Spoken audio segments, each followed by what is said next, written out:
And we're live. Only 15 minutes late this time. I'm getting better. So, like, next week, we'll actually start right at 9. Probably, maybe. Maybe 9:10. 9:10. Well, yeah. I'm not a miracle worker. We'll work our way down to the start time. How's everybody doing? Those of us who aren't in Germany. Good. Hey, I wish I was in Germany, but that's not necessarily true. Wait a minute. Time out. So, Jim, have you ever been to Essen? I think I might have asked you that. I forgot the answer, though. I have never been to Essen. Is it something that you think you want to do eventually? Maybe. I've been to Germany a few times and enjoyed it, so it would be nice to go. Yeah. But if I go, it'll be purely as a participant and spectator. And the only person, David, you haven't attended, have you? No, but I've been there. I've been to Germany many times. Well, yeah, you posted that video of you rocking the house in India on Facebook or whatever. What was up with that? Was that your video? I mean, like literally, they did a camera cut like every half a second. It was very disjointed. Not my video. That was the guy that ran that band was brand new to video editing, and he didn't know how to do anything, and he thought it was more impressive to do all that instead of letting the excitement of the crowd do the work. So he phoned all that up, and I don't have control of any of that video. But I mean, that's all right, because after that point, it pretty much just falls apart anyway. Yeah, well, it's still pretty cool. You being a rock star. How's everybody doing? Anything neat? Anything cool happening? I think there's some kind of a board game thing going on right now. Well, yeah, but none of us are at Spiel. Doesn't it open tomorrow?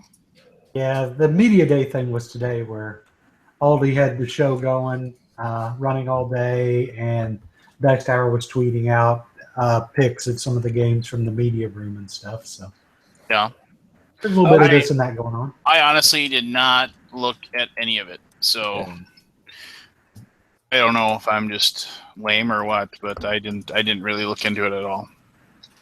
I gotta give it to Aldi and his crew. I was watching with Origins doing that live stream, and he worked his ass off. All of them did, and that was a slower con. I could imagine what it's like over at like Essen and Gen Con.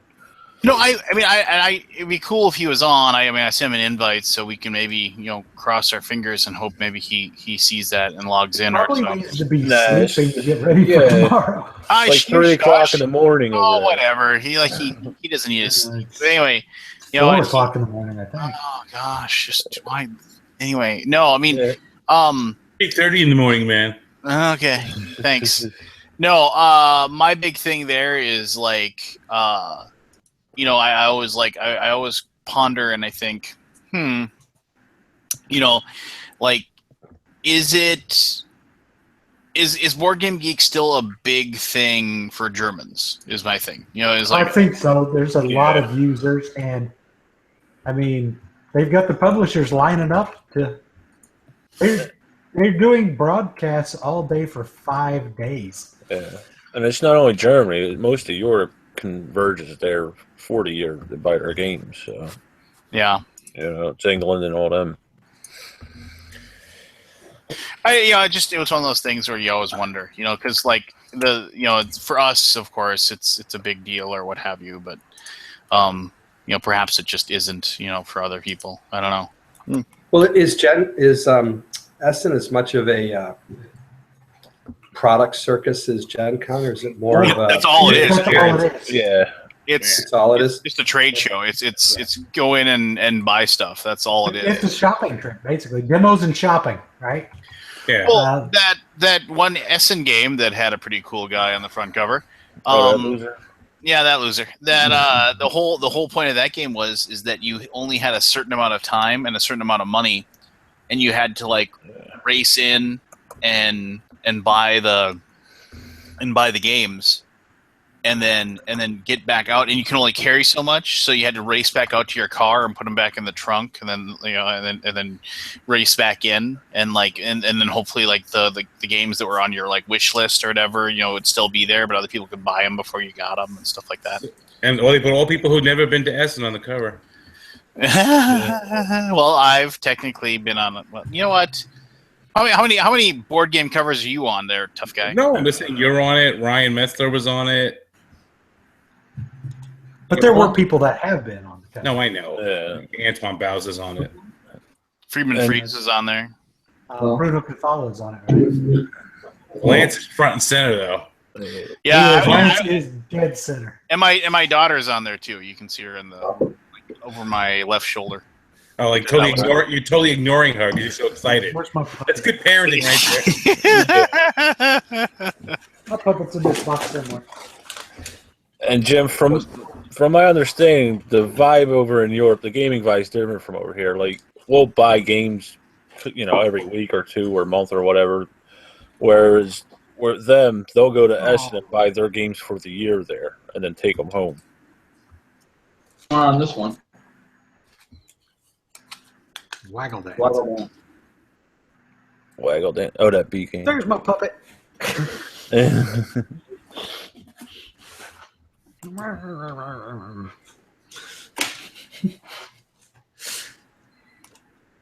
I don't think he's been on there, is he? No. What's up with that? What? Hey, Waggle dance. How come you're not on that? I don't know. I'm not cool enough to be on that, I because guess. he's not a B guy. Yeah, I'm not a B dude. It happens. You know what? Bees don't have phones. Does that count? Yeah. I mean, somebody asked me what things I was in, and I was trying to remember other stuff that I was in. I couldn't remember them.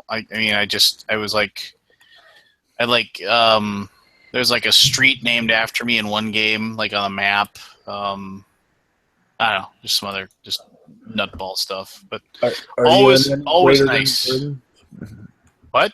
Are you in any greater than games? I don't think he is. No, Because I'm if not. you are, then you're in like 16 games. You just count them up. I'm not cool enough to do that, I guess. Which that's fine. I'm in the gallerist. You are? All right. Yeah, go look at the artists. I'm one of them. I've never played That's that. really cool, man. Yeah, it is. I'll have to go look at that. Yeah. It's totally unintentional, but I am one of them. How is it? How is it unintentional? Because it looks like me. Oh, okay. I'm on a movie for like half a second. Yeah. I actually watched that the other day. Yeah. The Yeah. documentary. I'm in there for like and one. Just like and then I'm gone. Oh, I'm in like 4 movies if you're going to count things you're in for a second. When I was a kid, I was an extra in a whole bunch of stuff. Really? Yes. How? Tell me more, man. I want to. This is something I didn't know about you. So Tell me the story. I'm in Kramer versus Kramer. I'm in Coming to America. No, not Coming to America. What's the movie? Once Upon a Time in America. Okay. Yeah. That makes more sense. I'm in Heaven Help Us. These are all movies I've seen. This is crazy. Go ahead. I was actually in a bigger scene in Fort Apache, the Bronx, which was cut, and I've never known if they did like an extended deleted scene DVD version of it. Yeah. What you do? Just follow the movies around to try to get in them? No, they every time they filmed in New York, they would come to like the public schools and they would like try to find kids to be kids in the movie. So when they did Heaven Help Us, which was originally going to be called Catholic Boys, they came to my high school and they literally were looking for kids who were in parochial school to be in the movie, and yeah, we got picked to be in it. So all you have to do is, if there's a movie in your area, check your Craigslist or anything like that, and they're always putting ads for extras in there. yeah, they'll always put stuff there. And then I actually helped cater for the Summer of Sam movie. Oh, cool. There's a scene in that movie where they film it right outside where it's supposed to happen in the Bronx is not where it is, but it's right outside the Knights of Columbus Hall that I used to be a member of. And they have a catering hall there, and that's where they set up craft services for them there. So, because I was a member of the club, I helped out. So. Did they give you $20 for your time or anything like that, or is it just? No, I volunteered to help out. Yeah, we took turns helping out because the guy who ran the place, was an older guy and he didn't have people, and they gave him money. We're like, Zero, we'll come help you out a couple hours each. So it will all depend. Like I did a episode of Nashville 2 years ago, I think, as an extra, and I think we got 150 for the day, and plus they fed you. Yeah, it depends on how long you're on set for. Well, I did was that the Schwarzenegger movie about the toys at Christmas? Jingle All the Way. Yeah, when they were walking through the Mall of America. At that time, I lived in Minneapolis, and I'm in one of those, but I didn't get paid for that one. And then I did one Steven Seagal movie where he's up in Alaska when I was still up there. God, what was that? There was a bar scene, a bar fight, and I was one of the extras in that, but I didn't get paid for that one either. But they just put out little notices when you show up, and they use you. Most of the time, or I shouldn't say most of the time, a lot of times, you'll show up and you'll be there, but if you get cut out, you may never actually make it to the actual film. So let me tell you a cool story about extras in movies. If you've ever seen, Elf, or the Whoopi Goldberg movie when she's the Knicks head coach, or any movie that takes place in New York, there's a guy, like a homeless guy with this big, huge radio he wears around his neck. That guy gets into movies because he bikes around the city. I used to hang out with this guy sometimes, but he bikes around the city and goes to wherever this movie sets and whatnot, just to like the look. And he's such a nice guy that they all like him, that they all write a part in the movie for him and put him in there so they can let him come in, give him money for the day, and then let him eat. Wow. And if you look at the credits say Radio Man, because that's what everybody in the city calls him. But that guy literally does not go and audition for movies, and he's got parts and actual parts.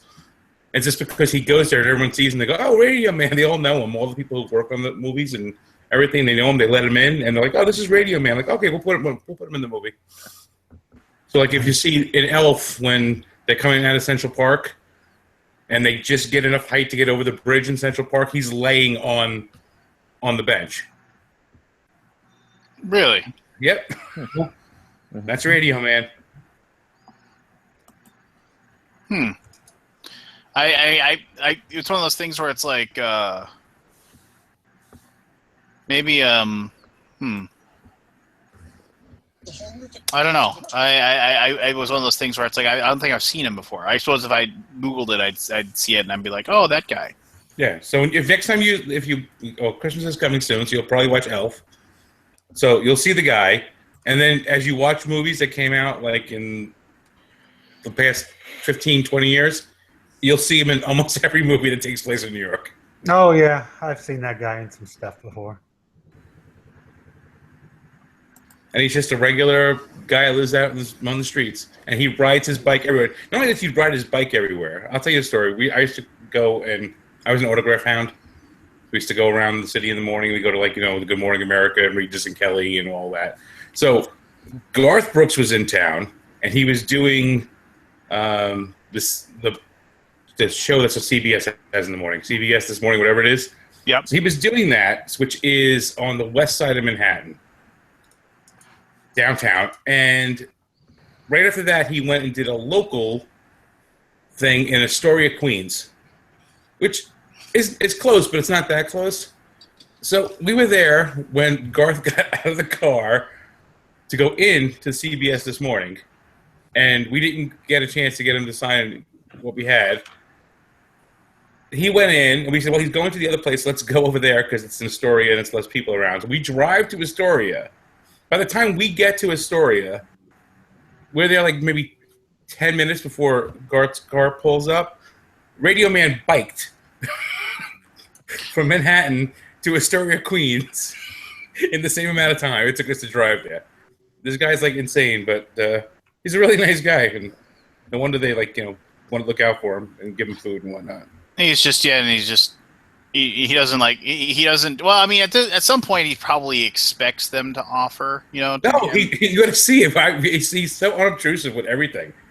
Sometimes he just goes in his hands. Hey, how you doing? Hey, Radio Man, what's going on? Maybe I don't know. Well, then again, I'm just a jerk, and I'm like, I bet he expects to be on it or something. You're not a jerk. You're Minnesota nice. That's true. That's true. Hey, go ahead. Land. What? Seventh son? Really? Yeah. I don't know. Like I said, I'm weird. That was the one. I like the album. I like the album. I probably wouldn't say top 5, but I don't know that I would say it was their best. Just saying. Wait, what was that?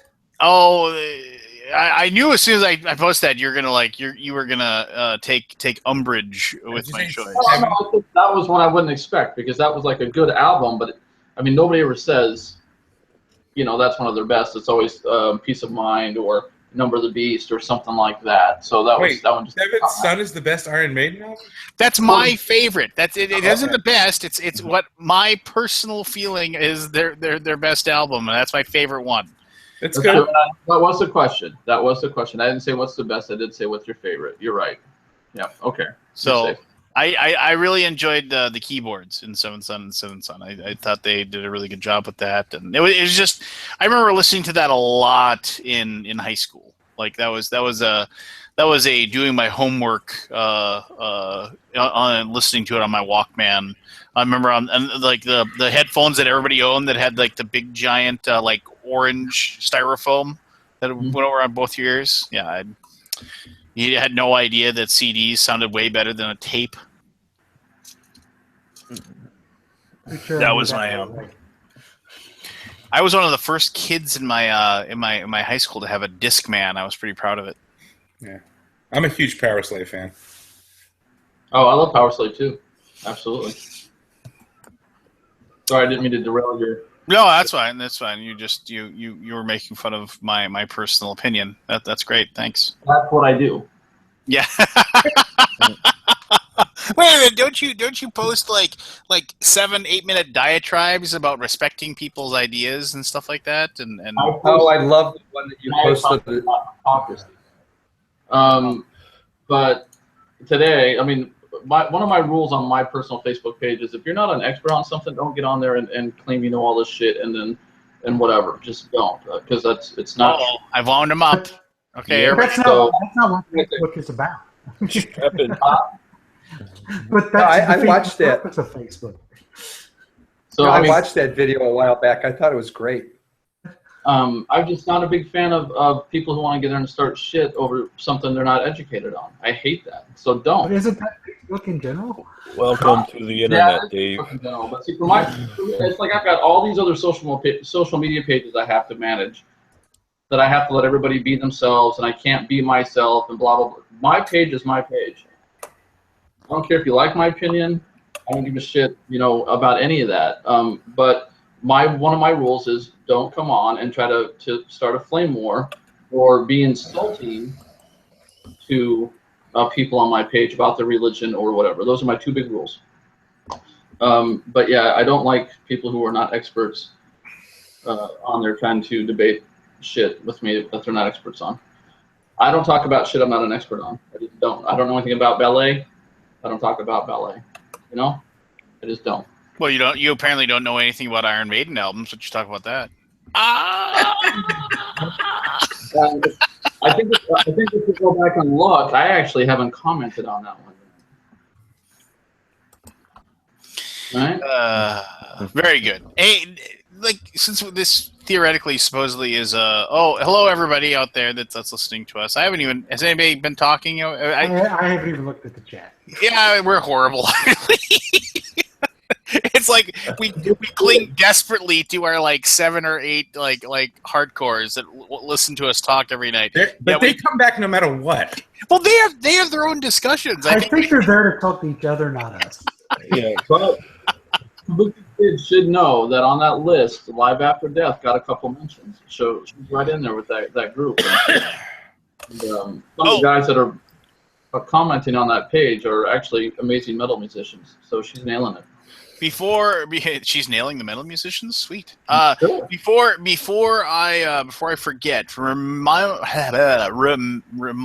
to everyone. The last Alaboom in October, that will be the 26th. That is going to be Spooky Ghost Story night. So I'm going to ask everybody that listens to this to either be willing to come on and go online and come on the show and tell like your spooky ghost story, like that may or may not have really happened. Maybe it's something your dad said happened, or your mom, or your grandma, or your grandpa, or maybe it's some spooky ghost story that you saw, or something like that. And if you don't want to come on and do it live, you can email it to me at undeadvikingvideos@gmail.com, and I will read those out loud to people. So, yeah, so October 26th is going to be spooky night. So, look forward to that. But anyway, I'll remind again, but I hope our regulars will at least contribute something and be willing to come online and talk about it a little bit. So, and also if you do come online, but you don't want your face shown, you don't have to turn the camera on. We could. Mm-hmm. Mm-hmm. It'll only be a success if we can get Kabuki on. Well, Kabuki, I've given up on Kabuki. She's camera shy or microphone shy or whatever. So she doesn't even really exist. No, probably not. Very real. What was I? There was something else I was going to mention. Dang it. Did everybody do your like Essen pre-orders and stuff for the stuff that you can pre-order? I bought one game. I didn't buy anything. Nothing. I pre-ordered the What's Your Game railroad game. Oh. I haven't pre-ordered anything that's only Essen. I actually canceled my Fun Again pre-order for Feast for Odin because Cool Stuff got some yesterday. So, like they actually in stock? Well, they got more pre-orders. It's supposed to come out tomorrow. So. Oh really? Yep. Oh really, fool? That's what the date says. So. We'll just go ahead and here. Oh, of course I missed it. Oh well, never mind. Blank came out today, and mine shipped, so I'm gonna finally get to play that. Did you order Flame Rouge? Son of a bitch. Whoa, what are you complaining about now? I had a Band of Brothers. I forgot it's out of stock. Already? The Screaming Eagles, yeah. Oh, Cool Stuff. I have to look on. It just came back, didn't it? Yeah. Well, I mean, god dang it! Now that makes me mad for Feast for Odin. I'm gonna have to like get up and check and hit F5 a bunch and see if, because they always get more than they pre-order. So maybe Miniature Market or Cool Stuff will open up the options. Where? Dang it, Keith! Where were you in that? You should have emailed me, told me. I tweeted it out yesterday. You don't tweet it. That tells everybody. You tell me. You say, hey. Don't you hate that? You were connected and would have it. If you were a real friend, Keith, you would have bought two. Anticipate. Thank you. Gave it to him for free. Who tweets that? It's just you are the worst friend. You're like, oh, I hey, try to help my friends on Twitter know that they got stuff. Okay, yeah. Well, you could have done something. Maybe you should follow me on Twitter and pay attention to what I say. If you were a better friend. Just like getting the hotel room and not letting anybody know about it. Oh yeah, I should have helped out my buddies, but that's okay. I got mine. Like 5 minutes before it went up. I was busy getting mine ordered. Mm-hmm. Yeah, whatever. So are they gone now already? I didn't even If notice. Woody had gone to the police, this never would have happened. Yes, they are no longer available. There are no pre-orders available because you couldn't be bothered to let people know. But you did tweet it out to the whole world because that's letting people know, ain't it? That's because getting the was yesterday, not even today. Getting the thank yous from randoms on the internet are much more important. Ben Nicholson is not a random. Ben is my friend. Yes. Surely you've met Ben. Uh-huh. Mm-hmm. Let's see. Oh no, don't pretend. I'm just looking. You can get it from Fun Again. Yeah. Wow, It's higher than it was when I ordered it from Fun Again. When I ordered it from Fun Again, it was 70. Now they've raised it to 80. Oh, Well, that's probably because you're not logged in. No, because I've never bought anything from them. That was the first thing I'd ever tried to buy from Fun Again.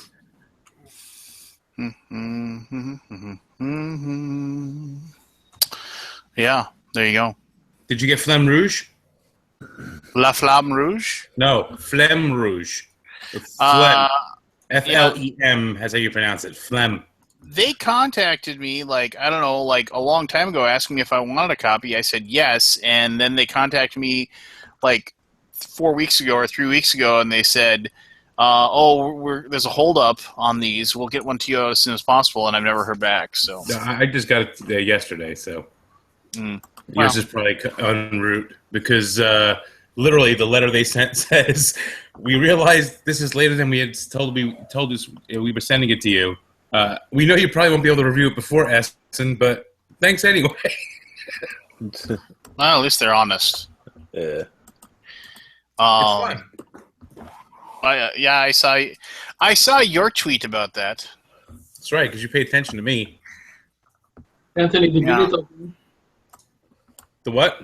Did you get those games? Not yet. Probably tomorrow. I get hold of Mike Shirley. Pete.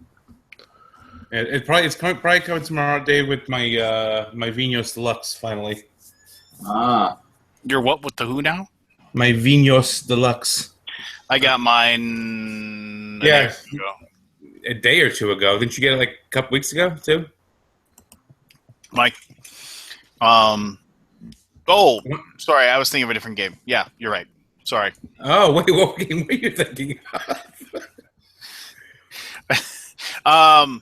It's now I can't even think of it. It's a that Mila Terra or whatever it was. Oh yeah. Yeah. I'm sorry, I was. So- when you just get Speaking of get like 3-4 boxes a day, it's really tough to keep track of everything. You know. Oh, shut up, Joel. baby. You know how it is. Well, no, Uh, you don't, but you can imagine. It would be nice. What are you gonna do when they finally realize that you don't actually review new games anymore? I do it on the podcast, and I tell them that when they say it. I said I'll probably won't have a chance to do it on video, but we do a weekly podcast, and if I play it and I like it, I'll talk about it on there. And they say, okay, thank you. Alrighty. So nice try. Why don't you join the rest of the people who are going after me for whatever, and you can. I'm getting to the point now where I'm just going to live stream everything because I don't have time to sit down and write reviews and rewrite them and then, or do a bunch of video edits. I'm just going to get on live stream, pull out the game, play some words, and be done with it. It takes too much time to do that, That's what you Yeah. Lance, did you get Escape from Colts? Did I get a copy of it? No. Oh, I think you'd love it. So yeah, You that's played the why- original, that's- right? Yes, but that's why my grandfather owned a copy. I remember playing it at his house in Washburn, North Dakota. The swastika cover? Oh yeah.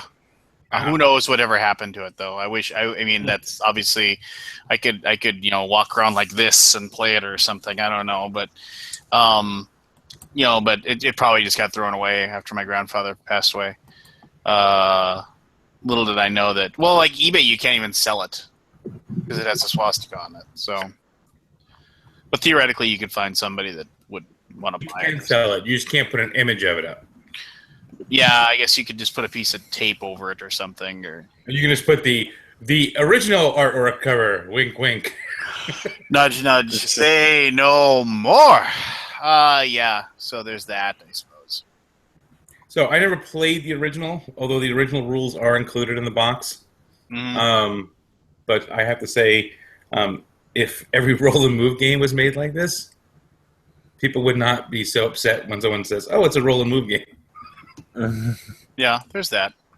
See, you should be telling Osprey to send me that, so then I'd have a copy. I just might. That's why I want to make sure you didn't get it yet. No, I haven't. So. Because, well, I'm going to have it sent to you right after I tweet it out to everybody else. Oh, here's this really great deal on a game, but there's only a few available. I better tell these people who would spit on me than rather than talk to me than my good friends that I might So also. you're saying my Twitter followers would spit on me? Yeah, I better these people that There are like 1,000 of my closest friends. these people that like you don't know me Keith, from Adam. Hey, I better make sure. Keith, I better make sure I take care of I them. saw when you tweeted it out, Keith. I saw when you tweeted it out. Can't help that Lance It's not like is too they had over Hollywood. 20 plus in stock, which is their max amount they show. So I didn't know how short it was. But by God, as soon as I saw it pop up, I ordered the damn thing. That's okay. I assumed you had the hookup and got it, Lance. No, You get no. anything else? I'll keep that. I'll just remember this. I'll remember it. Okay. Lance, just think thing in that you can make fun of Keith for having the one. Hey, just so everybody knows, I have an extra room slot at BGG. One of my random Twitter followers. I expect that. I expect you. I would expect you to do something like that. So, You know I wouldn't boot you out. yeah, that's fine. Anything seems to be fair game at this point. I guess with Keith. I would only say it. I wouldn't do it. Did you guys? Hey, at least your copy of Seafall isn't split in half. Yours is split in half. Oh God, yes. Just from shipping or what? Oh yeah. I think they launched it via Canon at my house. Holy cow! Yeah, it's got a 6-inch split down the cover, the corners split, the game board's crushed, all that good stuff. So I'm waiting to see if I can get a replacement. Just like they just did a. I just need a new box and board. Everything else is okay. Fair enough. Did you guys download the new Dized app today? The new what? Dized app, Dized. No. What is that? That's the app that's supposed to replace the rule books, and you can learn all the games on your phone. Oh, really? No, I haven't seen Yeah. that. Oh, I haven't really, heard of it. fool! Is it all platforms or specific one? I don't know how far they got. I worked on the marketing plan originally, and they were supposed to launch a couple months back, and then they realized they bit off more than they could chew and stopped, slowed down a bit and redid their original version of the app. I downloaded it. I haven't even had a chance to look at it yet, but Is it on iOS? I just saw the Google Play Store. I don't know if it's on iOS or not, actually. But I mean, the idea is solid. I don't know how many of the publishers actually signed on. Although while we were at Gamma, we had a lot of meetings over it, and it went really, really well. But I don't know how well they followed up with all that stuff. So, What's it called again? Dized, Dized. Check it out. You check it out. It doesn't I did check show anything. Check it out again. In the App Store. I just downloaded it, so it's there. Looks like I don't know if you can see my little phone logo or not, but where the hell is my thing here? This little blue thing. Like a dice and a little iPad face. Dized. Yeah, and I know it's on Google Play. Yeah, it's not on Yeah. iTunes yet. It's not on iTunes yet. No Apple Store. But yet. it's supposed to be a tutorial that walks you through the the rules, and as you learn, it memorizes the rules that you've already learned, so you don't get the same crap over and over and over again. But it's supposed to have an AI that does all that for you, makes recommendations, blah blah blah blah blah. I just haven't had a chance to really look at it yet, but anyway, the concept was really solid when they first launched it. I just don't know how far they got with it. Just check it out if you guys got nothing better to do. Or do them a solid and share the link or something. Oh, you can throw it in the chat. Just don't put www in front of it. Who puts www in front of anything anymore? That's the way the thing will read it. Oh, hey, so David, hey, what happened to Anthony? He dropped out, I guess. So David, that game we were talking about earlier today? I don't want to say it out loud because I don't want to. I mean, but you know, we were discussing that game that we were both working on videos for today. Yes. Did you notice that they haven't even uploaded their game to BGG yet? Yes. Yeah. I'm just stunned whenever it's just like. So here's okay. So I wanna get this game out there. I want to kickstart my game. I want to get people excited about my game. What's one thing I should probably do? How about upload the necessary information about the game into the single most traffic board game site in the world. If you want, I mean, it's like, what? Why? What, I mean, I'll get around to it. I'm pretty sure if I just post this to my Facebook page, it'll be good enough. It just, and I only realize that when I like, it's like, okay, well, I need some pictures, I need some like, you know, stuff to work with here. Oh, yeah, no, I've got to like try to find it and dig for it and just ridiculous. Anyway, never mind. I just wanted to complain about things for a moment. How are you? We talked about that whole thing. It's like everybody's in such a rush to do something, and they half-ass everything, and they don't take the time to do it right, and they don't listen to the people that they hire to do the stuff for them. But they came to us for a reason. So if you're not going to listen to us, why did you hire us? I've never understood that line of thinking. Jim should know. Oh, Jim's leaving. But Jim, you're leaving? Jim, where are you going? Jim! If you're Jim!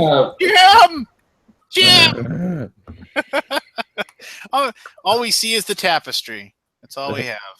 He had to get a refill. I think, somebody was talking to him. So I mean, I actually dug through the Essen list, and I actually found a few games that actually made me go, okay, I'm mildly interested in that. That Lorenzo Il Magnifico. Did you guys see that one? No. What was it about? Well, it's the artist is Clemens Franz, which is why that popped up for me, because he's done the art he's the guy who does the side of the box, all that artwork, you know, like for Caverna and Bremerhaven and all the Agricola stuff and everything like that. So that's why it kind of popped into my radar or whatever. It's from Cranio Creations, which is the people that did Unusual Suspects, which is pretty cool. But so this is it's a Euro with dice is what it is, you know. So it's like and I love Euros with dice. I really enjoy them. So but anyway, it looked interesting. It looked really crunchy and full of lots of different things going on.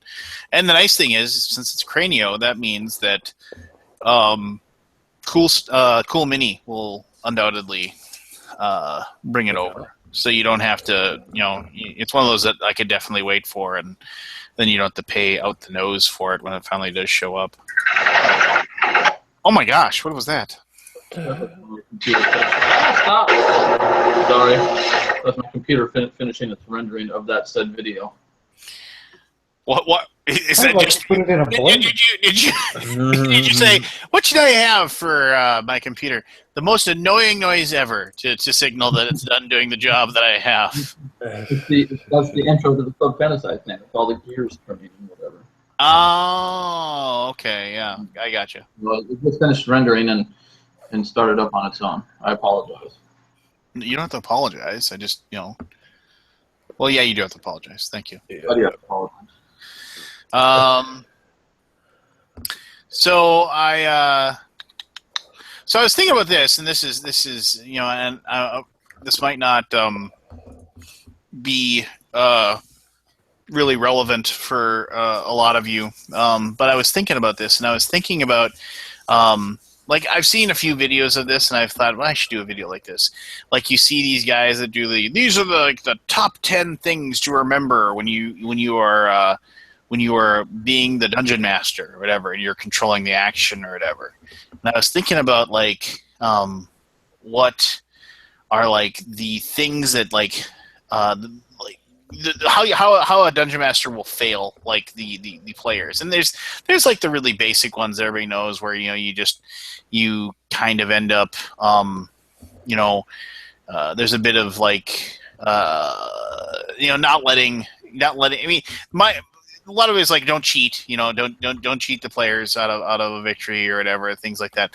But the one that like, and there's some other ones, too, don't hand them giant sacks of gold for killing one goblin in a room kind of thing.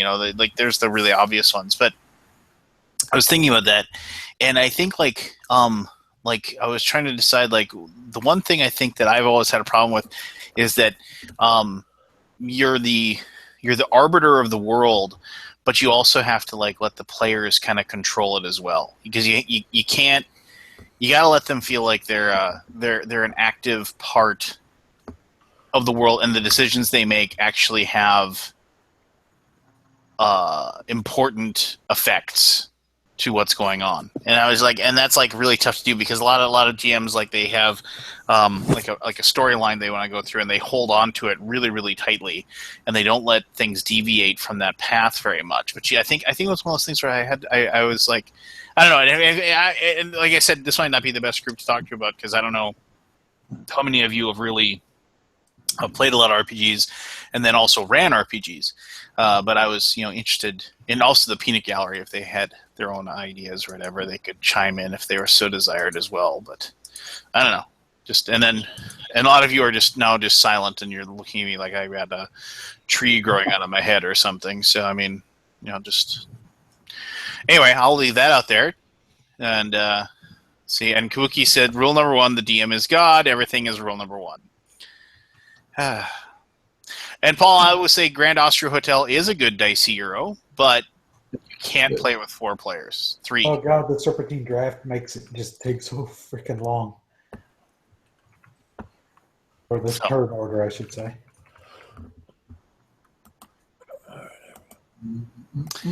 Everything is rule number 1 for Kabuki Kid. But anyway, so thank you for that inspiring conversation about that topic that I was talking about. Kabuki Kid play the DM? That's the question. I think you've kind of summed up your whole point. Is really you've got to let the players explore the world, but you've got to keep them on task enough that something happens, but you can't rule it with an iron fist and not let them have fun either. So that's why it's hard to find a really great DM a lot of times. That's why I'm not a good one.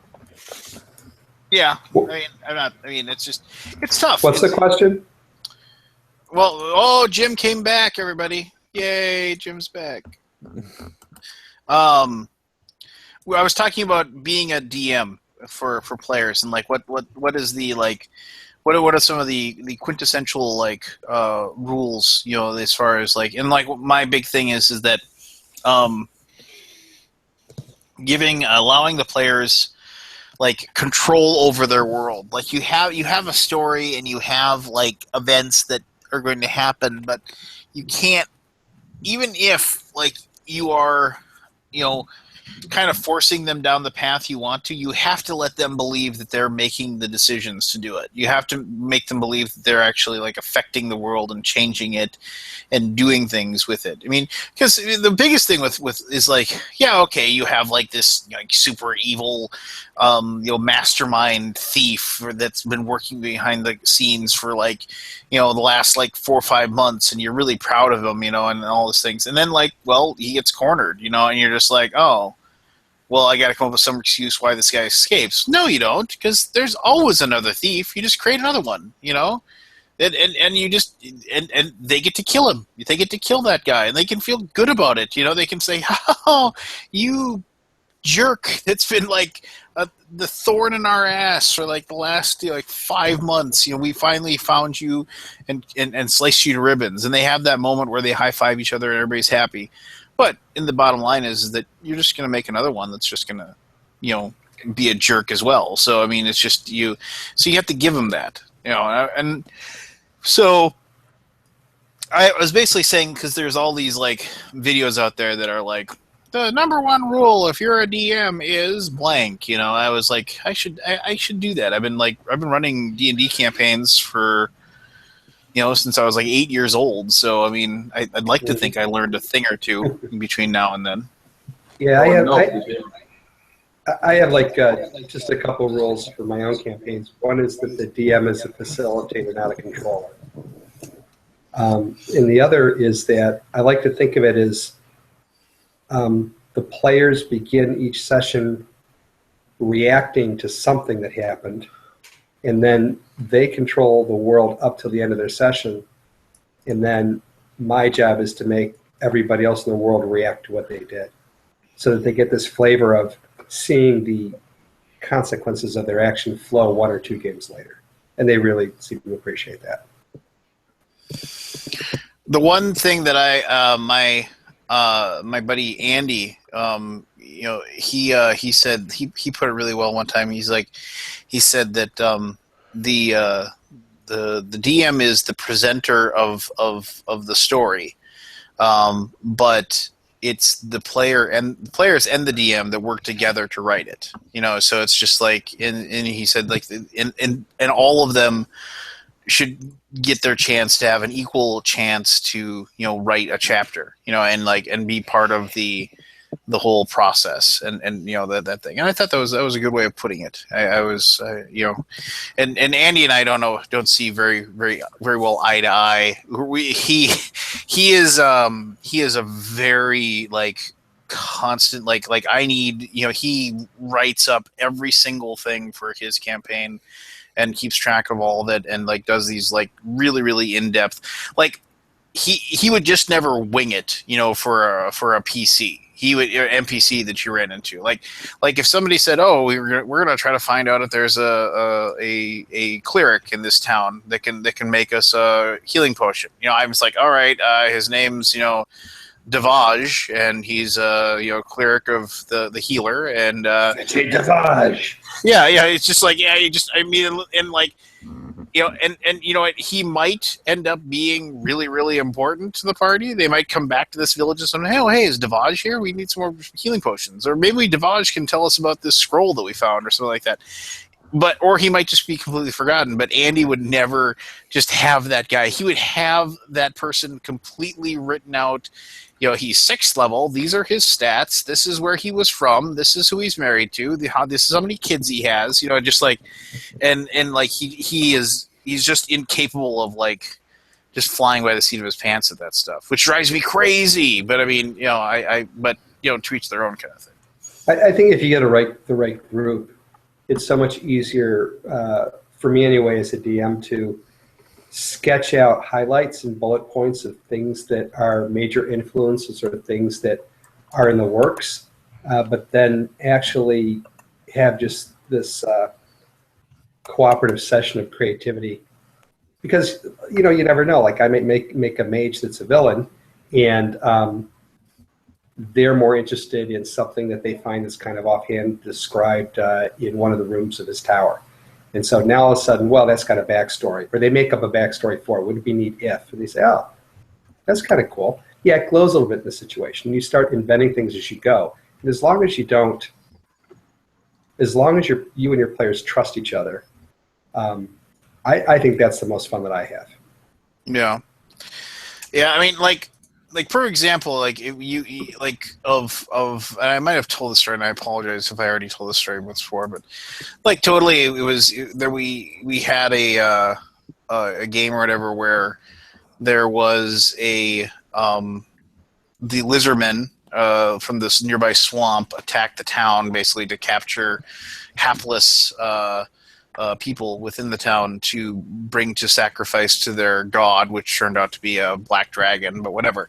And so as they're racing through the town, you know, killing these lizard men and like trying to save the people as much as they can, they came across this group of guardsmen that were fighting, you know, and then they were fighting the lizardmen. They're getting their asses handed to them, and then they saved one of them. You know, the rest of them got killed, and then that guy came with them and kept fighting, and he managed to live. You know, it was just one of those things where it's like, and I said, oh well, this guy needs a name. You know, he actually lived. So, and his name became Connor, and it was just like, and then that was his name, and then we were like, and then they actually like.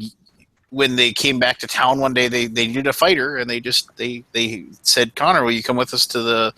And so he went with, and I actually had to make him as a character, and he became an NPC. And like to this day, he's still one of their biggest allies in the campaign. That was like a year and a half ago where he got introduced, and now they have their own castle, and he's the captain of the guard, and they send him on missions, and he does stuff for them, and it's just like, it's like one of those like progressions. I'm really proud of that NPC. He's actually become, he's a bit of a drunk. He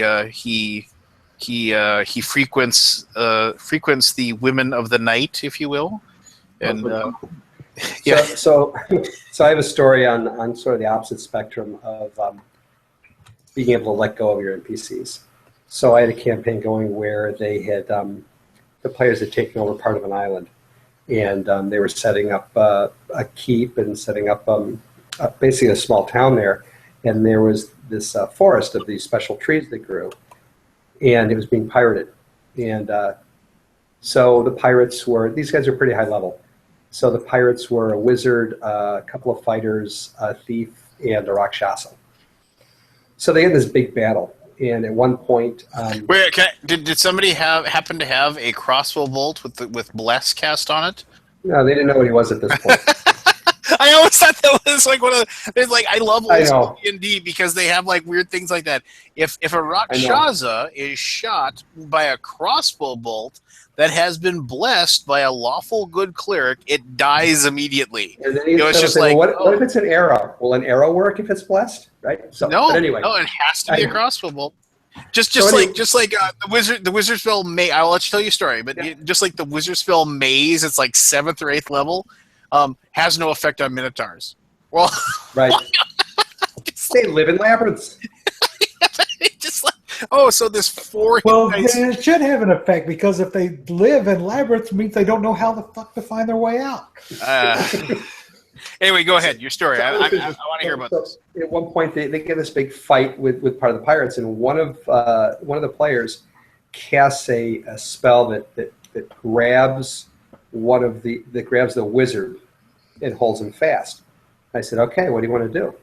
He says, I want to stick the thumb underneath the wizard's head and pop his head off like a dandelion. So we did. And all my pages for the wizard were gone. It was in that one instant. But I love when players do stuff like that because that has lived on in memory for ages. Was this guy a giant, or was the wizard a fairy, or what was? No, it's just a human wizard. How did he pop his head off then? Oh, he made a giant hand out of stone that grabbed him. Oh, okay, I got you. I was like, what's going on? I was just no, it wasn't his hand. It was a giant hand out of stone. Okay, I'm feeling you. But that's kind of brutal. It is brutal, but it was so flavorful. It was so in the moment, and it was one of those moments where everyone got up off the table, from their chairs and smacked hands together, and it was nice. Now the wizard's gone forever, and I had a little bit of time invested in him, but that's okay. His cousin will come later on. Well, yeah, and he hates that guy, and I remember gunslinger effects come in, right? All that kind of stuff. Yeah. Jeez. I had a campaign years ago that there was. I mean, this is like in maybe right out of high school, where the players were scurrying about in this this cave that had all of these dark dwarves in there, and then they captured this dark dwarf that was like an architect or a smith or something like that, and he was just there to build, and they were asking him all these questions, and he didn't want to answer, and he just kind of said, it's like, do whatever you want to me, just like they couldn't break him, and the lawful evil wizard then just slit his throat. Like he said, I grabbed my dagger and I just slit his throat. I'm sick of this guy. And so like everybody, the entire party almost came to blows because there was like a lawful good paladin in the group, and like everybody was started arguing, and like theoretically, yeah, they should have broken up, but you just don't let it happen. You just let the story progress. But I was like, okay, well that's got to come back to haunt him. He just murdered this guy in cold blood. So then like like literally like months later, there's a monster called the Revenant in D&D, which is basically like if somebody has been murdered, they come back to life, and then they track down. They know exactly who their murderer is and where they are, and they track that person down. And so there was a fun moment where this figure comes out of the shadows to come over to the campfire and just with a cloak up, and he's not talking, and then like of course he pulls back the hood of his cloak, and you can see the throat slashed, and like he's the undead. And one of the first things that the Revenant does is that if he succeeds in an attack, he starts choking the life out of the person, and you can't break the grip. The only thing you can do is you can actually kill him. And it's just like, and the person that's being choked can't like make any actions or anything. So it was a very gripping moment, and he almost killed the wizard, but he learned a hard lesson that day. Just gripping moment, nicely described. Yeah, don't murder people in cold blood. But yeah, that's probably one of my favorite PCs of all time. The evil wizard in that group. Who when I asked him, I always ask all of my players when they make their character. I said, okay, so tell me what your character sees themselves doing when they retire from adventuring. What's their end goal? Why are they? It's like what do they see? And I remember Jason, the guy who ran him, opened up one of the DMG book and turned to a page in there and pointed to a paragraph that said "Divine Ascension." He just tapped it. He's like he wants to become a god. That's what he. I was like, so he aimed high, and it was good. He kept a list of people that he had to kill, and kept it very neat and manicured. I remember one time that they were on a ravine that they couldn't cross because they cut the ropes and they couldn't get the party on, and the guy on the other side of the ropes yelled over. He's like, "Sorry, I guess you have to find another way around." And the wizard calls out, "What's your name, son?" Just so he can write down the guy's name on his list of people to kill. But I could talk about D&D forever. So I have to tell you my favorite D&D story. It's not very long. Oh, that's fine. So you're boring everybody but me, but that's fine. Yeah. I love these things. So my good friends threw me a D&D party for a bachelor party. So for my bachelor party, we played D&D, and my friend had an apartment on like the third floor of a building. It was on top of some stores, right? Big, giant windows, old building, probably 1920s. It was a thunderstorm outside, real nasty rain. Fit really, really, really well with the flavor of the game. So we're all really into this game. And he stands up, and he's very dramatic. And the villain comes out.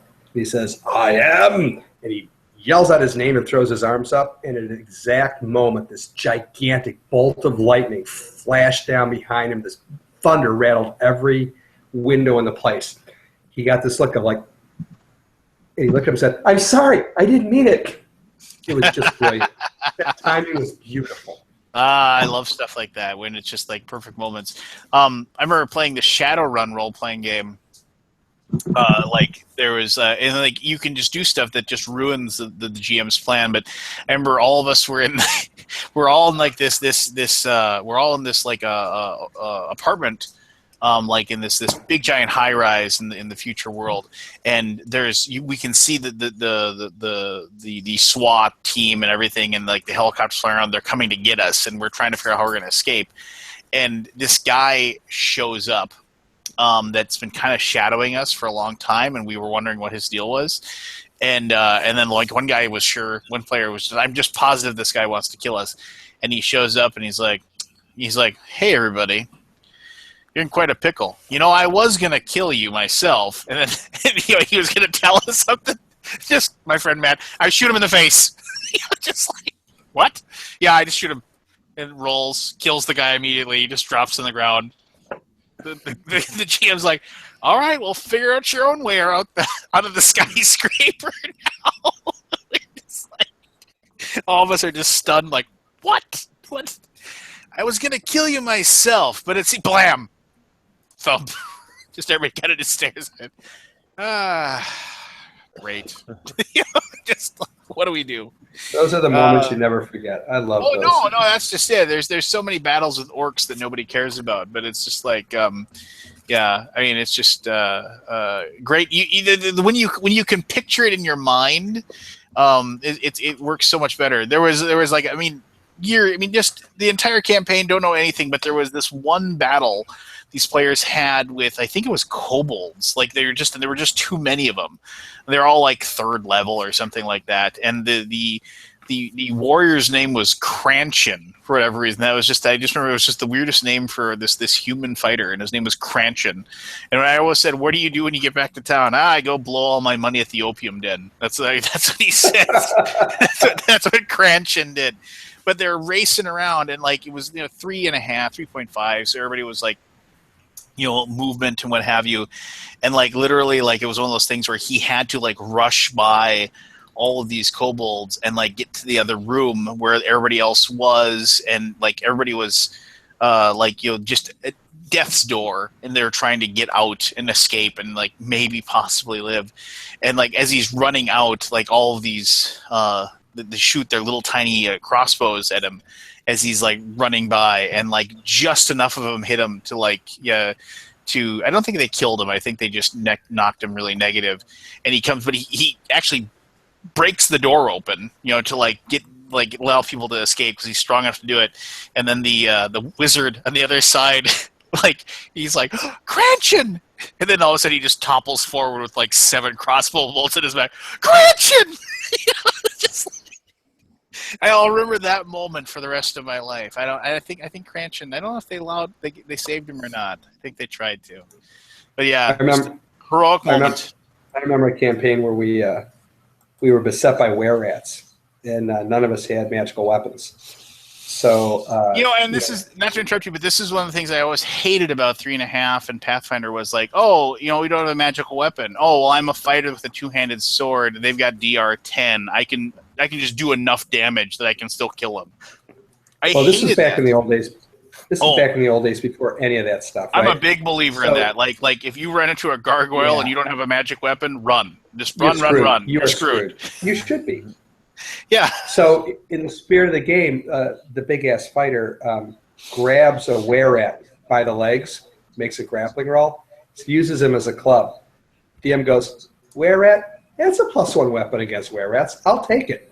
So here he is running around, beating, swinging this were-rat above his head, banging on the other ones to kill him. It was hilarious. We ended up dying, but it was fun for a while.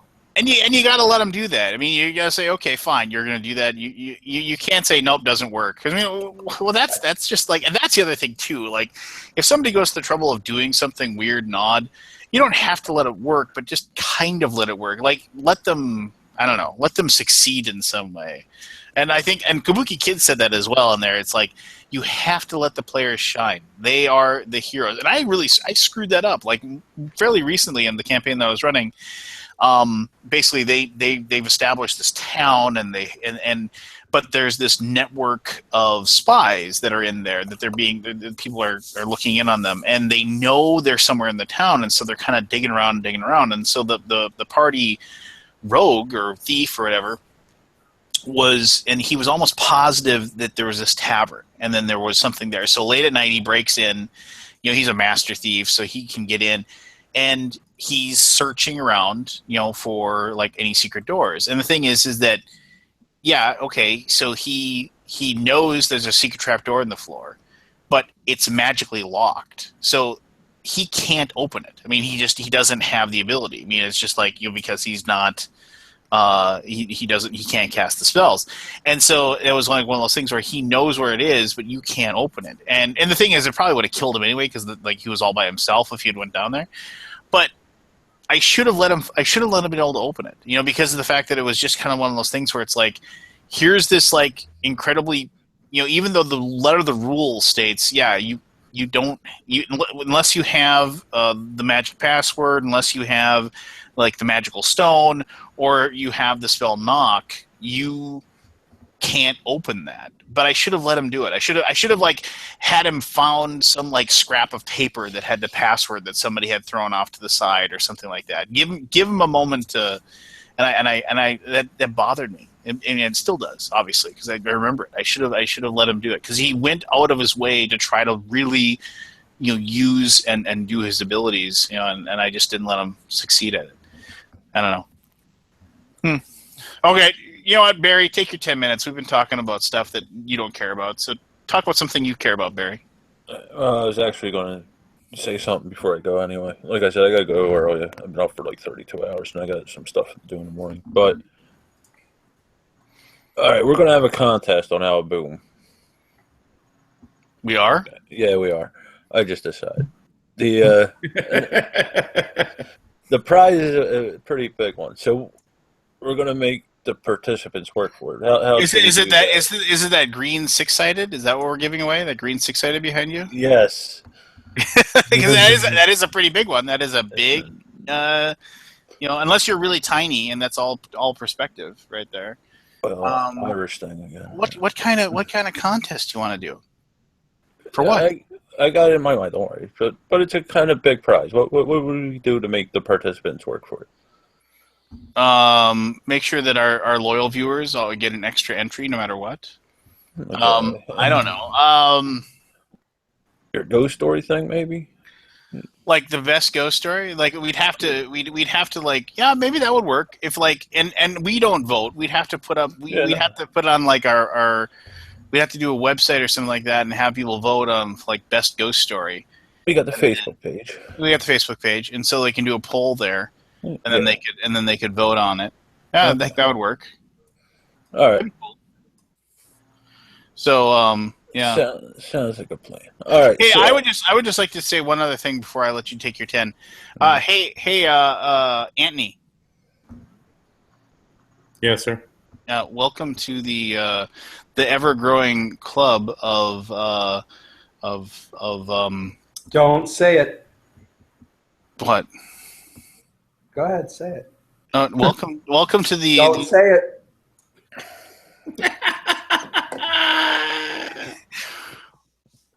Welcome to the club of the officially sponsored family of TMG. You said it. TMG sponsored, podcasts and video reviewers. Well, thank you. Yes, It's quite an honor. we're proud to have you. Yeah, I don't know who else is in it, but yeah, it's quite an honor. Let's see who else. Don't tell me and ruin the glow. You'll know me. They'll come up to you and they'll say in your ear, "Hail Hydra." Hail Hydra. Oh, dragon. I just realized that Gary Shandling was dead. He just died? Oh no. Yeah. That makes me sad. All right, go ahead, Barry. All right. So I'm not going to BGG. BGG? BGG. I get that mixed up. There's a part of the train that was BBG, but anyway, I'm not going to BGG Con. I got too much shit. I'm just going to say right now, womp womp. Yeah, I know. I got to travel Thanksgiving weekend, and my hands and all that other shit. So I'm not going. I've already bought 2 tickets to go to BGG, and they're paid for. So that's the prize. I'm giving away 2 tickets to BGG. I've got 2 tickets to paradise. This doesn't include lodging. You're on your own with that. Yeah, I was going to say, did you go to a hotel room? No, I didn't. So I guess this is kind of time sensitive, so people can find a hotel room if they win. So when should we end it? Well, if we do ghost stories, maybe we could. The voting would have to end like November 1st or something. Well, when are we doing the story thing? The 26th of October. Well, why don't we all vote, 26. and then we'll let the other people vote too, kind of like they do on like all of those American Idol type shows. So we'll get to give a vote. So part of the score will be from us, and then the rest of the score will be for the people. Okay, that sounds good. All right, so how about we close it the 25th, and we'll announce it on the 26th. And that way, everybody could get a vote and all that. That would be hard if the stories are told on the 26th. Yeah, but why don't we close it on Halloween? That's a Monday. Well, that's what I said. Like the voting could go through till Halloween, and then on the 3rd. Is that enough time for somebody to get a hotel room? It's about 2 weeks, a week. I mean, it'll be difficult, but yeah, they could probably find it. If you enter the contest, just book a hotel room, and then if you lose, you cancel the hotel room. Yeah, that's true. They don't charge you for that. Mm-hmm. And whoever comes in second place, Keith will tweet out to you when games go available. Before he lets me know. That'll be the thing. It would be cool if second place could be a comped hotel room, but no tickets. Yeah. All right, so wouldn't that stunk? So that's what we'll do. If you could get into a hotel, if you got like a hotel like at the actual like hotel, if you could do that, then I bet dollars to donuts you could walk up to Aldi and hand him $100 and he'd give you a thing if you had a room, and you were just like, I really want to go or whatever. So. I mean, that's just my personal opinion. So for the next contest, first place gets a all expense paid week's vacation to Pittsburgh. Second place gets 2 weeks. Okay. First place is a car. Second place, set of steak knives.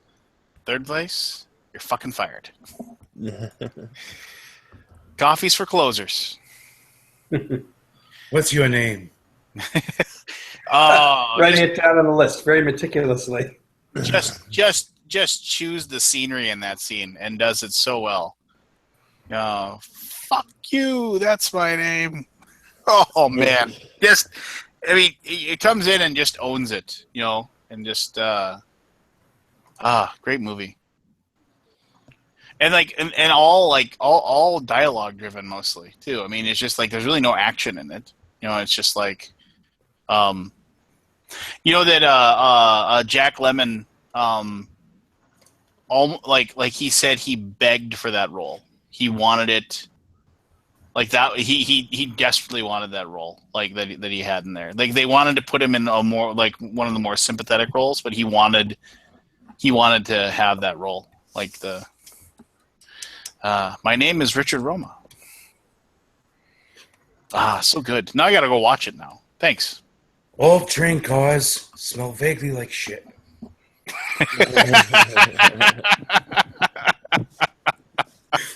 That's the best opening line to a monologue you can have. So good. Okay, Barry, you got like 7 minutes more of your 10, so go. All right, well, let's go. What were the rules? Where are they submitting the story? To Facebook? Well, it's got to be on the podcast or whatever, doesn't it? I mean, that's the whole thing. I thought we were trying to go that route. So, like, they've either got to send it to, like, me or you or whoever via email or be online and do it live. We're doing it live, and do it live on the show. And if they want to participate, they will give them the link and they can come on. And then if they don't, they can send it. And we can each take turns reading them, or I can just read them in spooky voice. And then we'll go ahead and do those out loud. And then we will it might be a little bit tricky, but we'll just say listen to the thing, and we'll have to say like. Starting right at 10 p.m. is when we'll start doing them, and we'll get through as many. We'll get like 3 entrants. Let's be honest, and so we'll take those like 3 entrants, and then we'll do those, and then we'll let people know. Go to the Alaboom page and listen to it, or go to the podcast where you on iTunes. And then take a chance and vote and things like that. And hey, you know what we should do? We should say, if you I don't know. I was gonna say if people actually vote, we should have a thing where everybody that votes, we should give something away randomly to the one person who votes, if that's possible. But then again, people will just vote. Then they won't listen to it. They'll just vote. They won't actually take the time to do it. Well, we should give something away to everyone who enters. No, yeah. But no, not everyone, but throw all the names in the hat. So there's one prize, we'll draw somebody who, all the people who enter will win something. And then the person who gets the whole thing will get the tickets for BGG.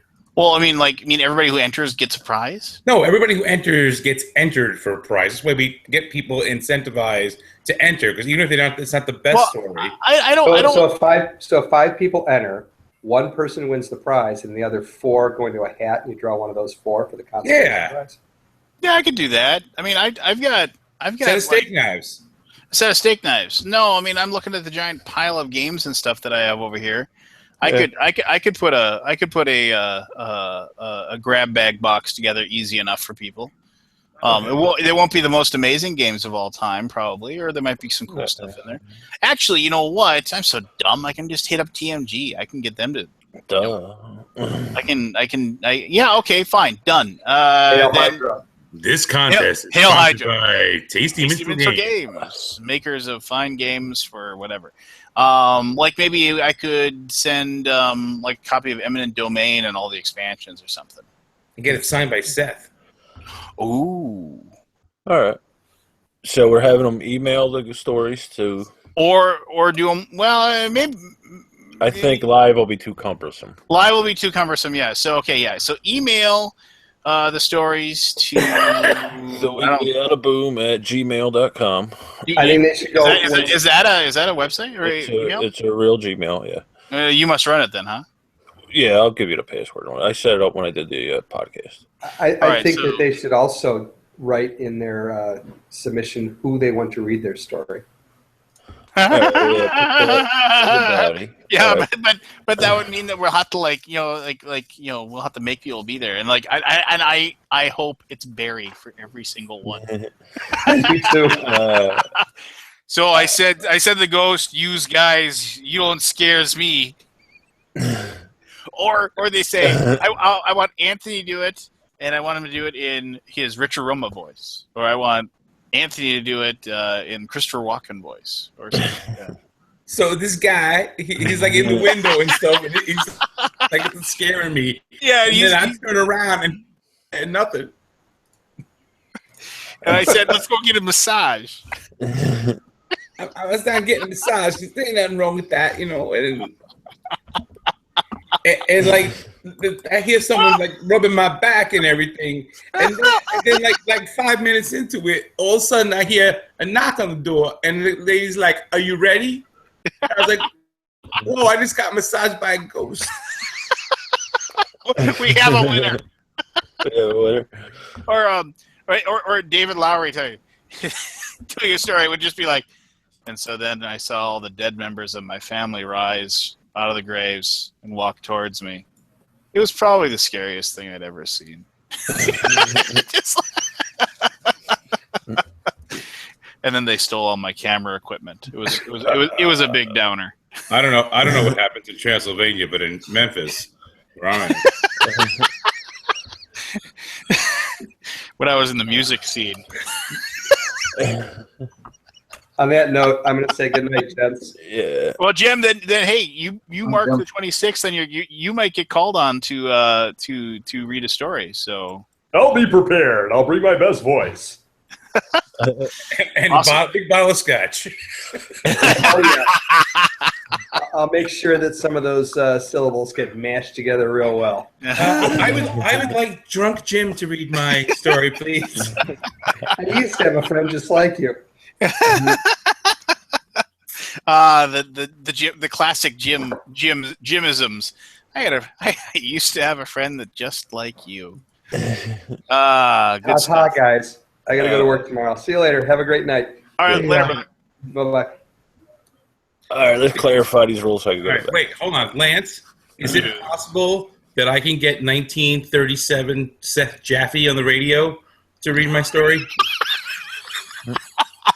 You know, he will tell me on more than one occasion. He's like, my voice doesn't sound that bad. 1930, just totally. It's like try real cream. Wait, Lord Javi wants Marco Wargamer to read their story.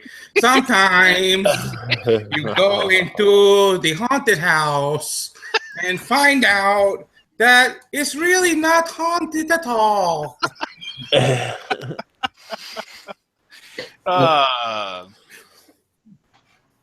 If somebody asked what's the weekly Alaboom at gmail.com is the thing. Can I enter? No, you can't. All right, so let's clarify this. You have a room at BGG Con. Yeah. Tickets, Yeah. and you own eminent domain. Yeah. I can sell all that shit.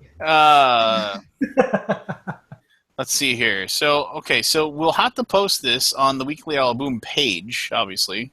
Yeah, we will. That nobody ever looks at. Yeah. Well, somebody will look at it. 2 people will look at it to try to win. Another page. Yeah, We have on the Facebook page.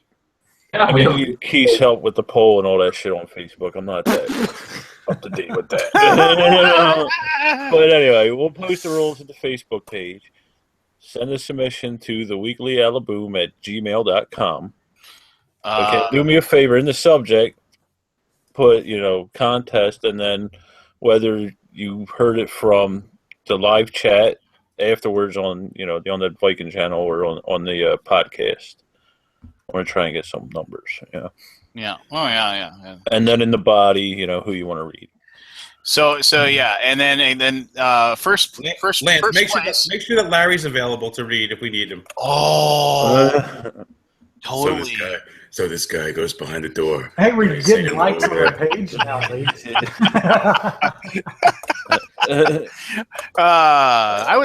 was like I've said this before, but I'm still a little sad when we actually finally saw Larry, who's just like some 27-year-old guy. I pictured him as being this 53-year-old guy, like chain smoking Marlboros and drinking scotch. That voice. Hey guys, what's going on? Just anyway. Okay, so first prize is you being extremely kind and offering up both of your BGG passes. And as soon as I get Aldi to tell me how to transfer it, we'll do that. Yep. And then second prize will be randomly drawn from everybody else who didn't win, and it'll be a prize package from TMG. I don't know. I floated out eminent domain plus expansions. I don't think there'll be a problem with that, but I mean, let me just actually check here. I can actually look and see what our You'll be getting something for free. Yeah. Be happy. let me see. Let me just see how much we have available as far as I have an unopened copy of Jab I will throw into the So do I. I don't. All right. Yes.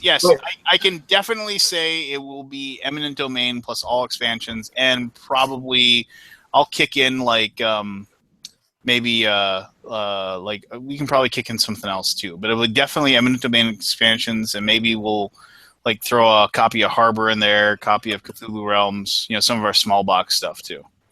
And eminent domain microcosm. Make sure we give them that. Actually, you know what? This is what it'll be. It'll be like the eminent domain deluxe package. It'll be eminent domain escalation, eminent domain exotica, battle cruisers, and eminent domain microcosm, because that'll be all of the games that are in the eminent domain universe. So, Did you tweet out the contest already, or just on the live stream? well, we're just talking. We're Because we got 5 new Facebook page likes. We've doubled our Facebook likes in the past 2 minutes. You're clicking on all these people, inviting them. Barry doesn't do social media too much, My iPad's just lighting up right now. Well, people like the chance to win free stuff. I know that's more free stuff than I've ever got from Alaboom. So Yeah, really. Oh. All right, so we're running to the 31st, the Monday. That's when we're going to close it, and then we'll do it live on the Wednesday. We're doing it live. What is that? The second, third or second? Yeah, I've been meaning to do another video blog. Actually, I was going to talk about some stuff, so I'll make sure I do my next video blog. I'll make a mention of the contest, and then we'll go. So yeah, there you go. And that should get us a few entrants. And like I said, Halloween's fun, and I love ghost stories, and I dig them. And like I don't believe in ghosts. Everybody else in my family does. I ascribe to the idea that like George Carlin said, you really think that like after we leave here and go somewhere else, we got nothing better to do than just hang around and and like there's all those like weird things where it's just like, oh, it's just like it's like what if they're haunting the house and they tear down the house? What happens to the ghost? You're just like, you shut up. It goes and haunts the lumber that got torn down or something. Run to the light. There you go. The Stanley Hotel. Why? Because maybe they have bad wiring there, Mac Drizzle. And then, yeah, it's very fun to believe in it, but no, it's just and like I said, I've even had one extremely vivid moment that I cannot explain. That I with the two old people on the side of the road that vanished. I mean, I've told the story many times. I can't explain what happened other than the fact that my mind played tricks on me. I don't believe what I saw was like an apparition, if you will. But what do I know? Nothing. Exactly. Not a damn thing. All right, let me. Okay, get going. But All before right. I do, Okay. in the chat they were talking about doing a Skype game or something of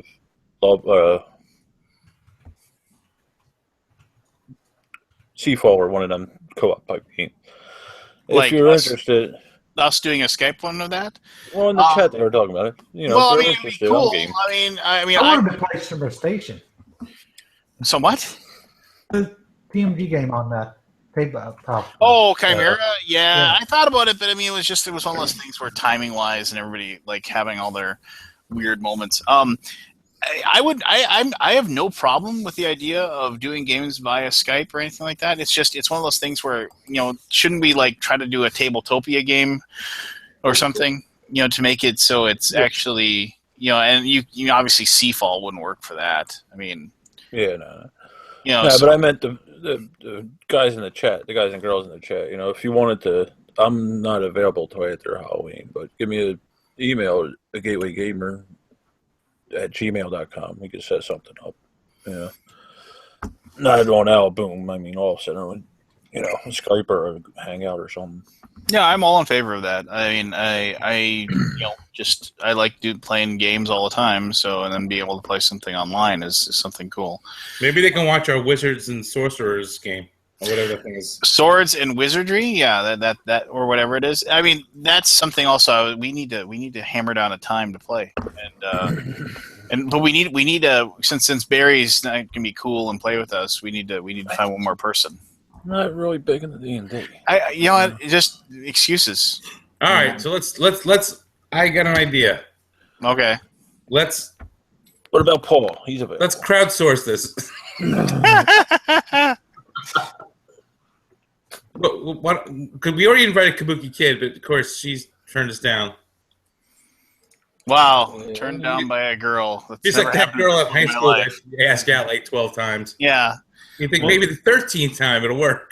Maybe she'll like me now. No? Okay. I'll see you tomorrow. So, Brandon's in the chat from What Did You Play This Week podcast thing. Nice. Hey, Brandon. So, Brandon, do you want to play Swords and Wizardry with us? And on a side note, Brandon, I'm still waiting for my. You said you're going to invite me back on your show again at some point. You were just on it. It's always about Lance. like that two- was like 2 weeks ago. No, it was like in May. It was like forever ago. I still have not been invited on the show, and I haven't been re-invited back into the cardboard jungle for that matter. So let's just Sons of bitches. You've been on. Because there haven't been any episodes. Excuse me, you've been on the show twice, Lance. How many times have I been on Wooden Men and Iron Soldiers? Or whatever that show was called. Never. Well, that show kicked butt for like the 7 episodes we did. Yeah. Oh. Of course, Brandon walked away. Forget it, Brandon. You missed your opportunity. No, you know what? I scared him away with my. We're gonna get Larry to play. You got our number 1 fan out there, Paul. Well, I'm cool with Paul playing. Oh, Paul would play. All right, Paul, you're in. See how easy it is? I made a non-executive decision. All right, like I said, I gotta get going. I got shit to do in the morning. All right. Well, you shouldn't call you making sweet love to your wife that, but Yeah, well, it's on list too. All right, I'll see you next week, fuckers. All right, later, brother. Bye, Jabba. Jabba Nobada. Java Nobata. Why are you Crispo Pogrido? Why does it make me giggle? I don't know. I don't know. Yeah, look at all these likes we're getting. I'm still clicking on people to get them to join. We have 20 people watching now. It's crazy. Yeah. If we only knew, we just had to give shit away to get people to like Oh, us. well, surprise, surprise. The moment you say, hey, you can get some free crap is the moment that people are like... But hey, just so everybody knows, I remember you all, the people that have been with us for a while. So If I'm doing the drawing, it's rigged because I'm just going to pick Kabuki so I can meet her. She already said she's not even submitting it. Oh, what the story. hell? People have offered to submit stories on her behalf, though. everybody loves her. I don't know, and she's playing it right though. She's totally doing it right. Just like, oh no, I just don't you like get all excited about me, boys. You can all have. I know what's going to happen. What? One day we're going to all end up on an episode of Swordfish. We'll find out that Kabuki Kid is actually... you mean Catfish, but yes. Whatever. No. Whatever it is. I don't know. Swordfish was that really bad movie with Jack. With Haley Berry's breast, yes. But yeah, we're all going to end up on that show and find out that Kabuki Kid is like some 37-year-old dude. Go on. Keeps talking. I don't care. They're fun to talk to. It's Larry Lemke, really. Yeah, that's what it is. All right. Like, oh, Lance has paid me like I'm messing with everyone. All right, so to recap, we will, if you've experienced like a paranormal experience, like something scary that happened to you, as far as like ghosts or a ghost story or what have you, go ahead and send that story to, we don't need pictures or anything. It's because we're just going to read it online. Send it to the weekly Alaboom at gmail.com, and also specify who of the Alaboomers you wish to narrate the story, like Keith, Anthony, Barry, myself, Jim. Theoretically, we might get Larry Lemke on. And maybe they should put a first and a second, just in case, like, somebody can't make it for some reason. Just in case. No. Anyway. Good input, guys. Thanks. So we'll go ahead and send that off, and then on the night of the 26th of October, starting 9:30, 10 o'clock at night, after we get rolling, we will start reading off those stories one by one. Then after that is done, we will vote on what we thought was the best story. We will put a thing up on the Facebook page that people will go there and a poll, and you can listen to the podcast or what have you, and make your own vote. And then the winner gets 2 tickets to Paradise, 2 tickets to BGGCon. But lodging is up to you. We can't get you a hotel room, but you definitely can attend the sold out BGGCon for 2016. And everybody who entered will be put into a drawing for a big old box of swag from Tasty Minstrel Games that will almost positively have every single eminent domain game and expansion in it. So there you go. Fantastic. It is fantastic. So that's why I said it. We should do this more often. Look at the 20 people listening. There's just hanging on every word. I know. Our page likes went from like up by 8 to like 8. Travis's groupies want him to narrate stories. What? Travis's groupies in the chat want him to narrate stories. We have to get him on. I like Travis. I don't know Travis had groupies. Yeah, I didn't like. How did that translate into I don't like Travis? Did you have to say, oh, I like Travis? Did I say I didn't like Travis? His groupies want him to narrate. Why you have to like pit people against each other, Lance? Because you don't like Travis. I do like Travis. Except for when he's on. Wow. Wow. Wow. Wow. Good stuff. He's like the Fonzie of this show.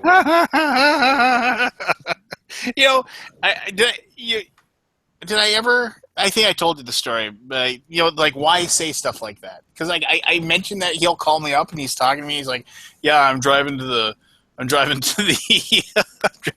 the game store. I got to work today." I was like, "Oh, you gonna punch the pay telephone to get a quarter?" You just shut up about that.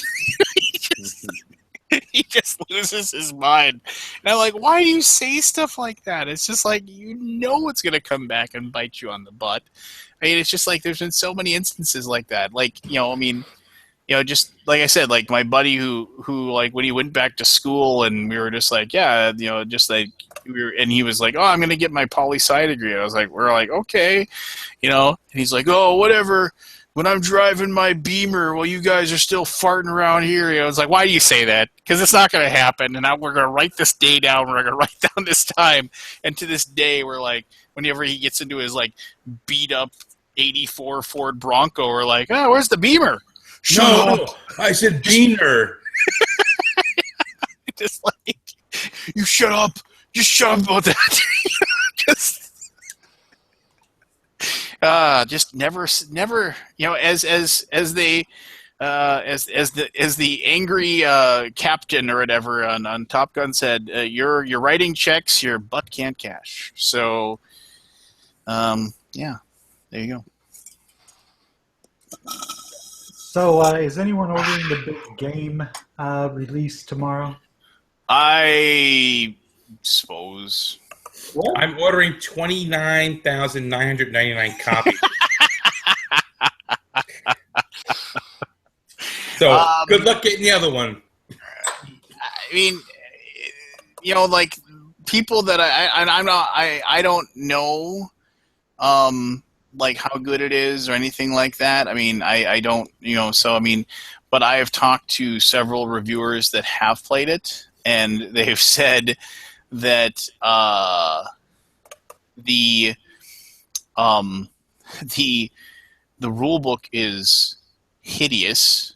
Like, I mean, like they're not even joking. Like, it's just like they really need to do some work on the rule book. Now, maybe it's great. I have no idea, but that's one of the things that they said. And they've also said that the game's okay. It's just so. Is it really, really pretty? Yes. Is it a great game? Maybe. I mean, I don't know. It's just, but it's one of those things too where if it sells out, I mean, if it sells out, I mean, well, here's the deal. This is the weird thing is that Okay, so it's the company that's making it or whatever. This has got to be just some weird passion project for them, really, because they're not. Yes. So just because why not? Let's just make a board game. That mentality. So any The profit guys they that make make off it of are it, big time board gamers. well, that's fine. But any money they make off of it, I mean, it's just a drop in the bucket for them.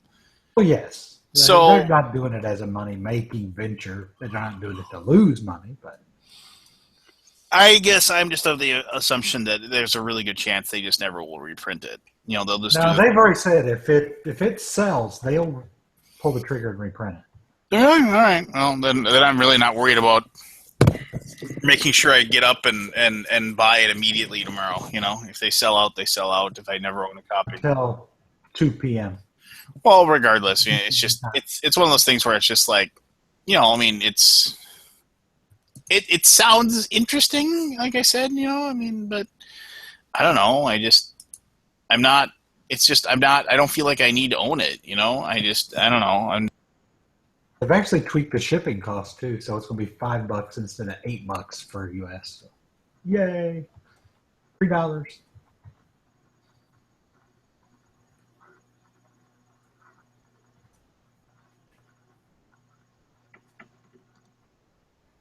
What happened? I think Lance froze up. Ah, We broke him. He's frozen. I wonder if it's in the chat. don't know. It's a good look, though. We totally locked him up. We're still moving in the YouTube feed for right now. So, He does seem to have spotty internet in general, though. yep, it was Lance. We killed him. He didn't know what to think of that. Okay, so I was too busy reading on some stuff for work here. What did you say was coming out tomorrow that everybody's ordering 29,999 copies of? It's Mix versus Minions. Oh, okay. That it Oh, look, goes Lance on is back sale again. tomorrow. And That was another weird. window. That was really weird. Now Yeah, you're here you twice. locked up. Well, that's fine. It still works, right? And what are you still picking your beard? There you went. That was really weird.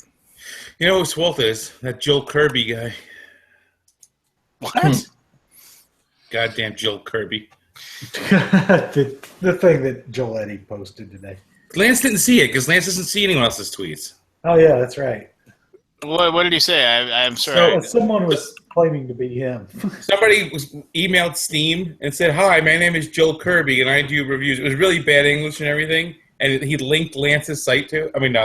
Joel's site to it. And the people at Steam contacted Joel and said, "Hey, Joel, someone's trying to pretend they're you." And he signed it Joel Kirby, so I'm like, Joel Kirby's my favorite review of all time. He does a good job. You can't deny it. His many my friends and followers were Yes, many of my followers. very happy to get that Steam key. Many of my followers want me to be playing your game, this game, of whatever it was. 9 others like the page. Wow. You're so excited. I know. What do you not understand? I was going through inviting all the friends. I see. It's Friends now. like it even shows on my page that Lance isn't like the page. Well, I like how the weekly Alaboom page on Facebook. I don't really do anything with it. I have admin, but Barry messes with it. But I get an email. I get an email every 5 to 7 days. Keep up the great work with the weekly Alaboom page. I'm like, what? What? Oh yeah, the great work of the 4 likes it's got. Yes. The best thing is they'll tell you oh, this post is outperforming all the other ones. You want to promote it for $5? I'm like, why? So 4 more people can see it.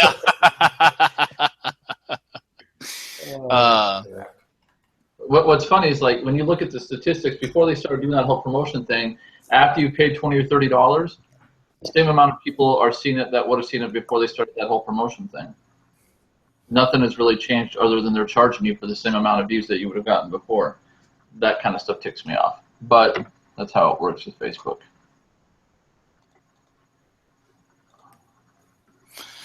Yeah, I mean, I don't know. It's pretty crazy. I mean, obviously that people seem to yeah, I mean, I get all those promoted posts or whatever just like hammer on my Facebook page. So I don't know, it's crazy. I mean, Facebook's got to make money somehow, right? So well, I don't mind that. I just wish that they were actually going to promote it more than the normal algorithm had provided.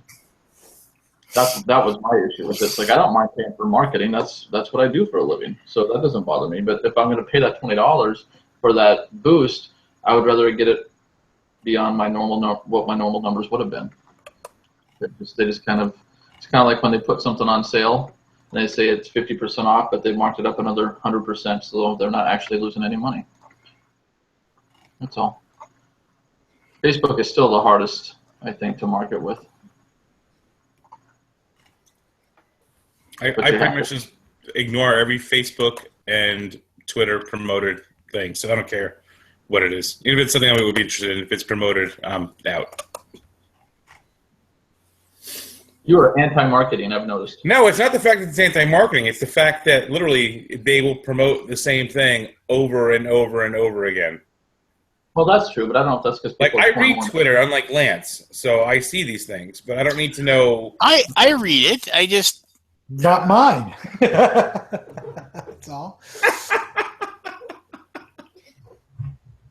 He probably doesn't even follow me. That's probably the problem. I follow you.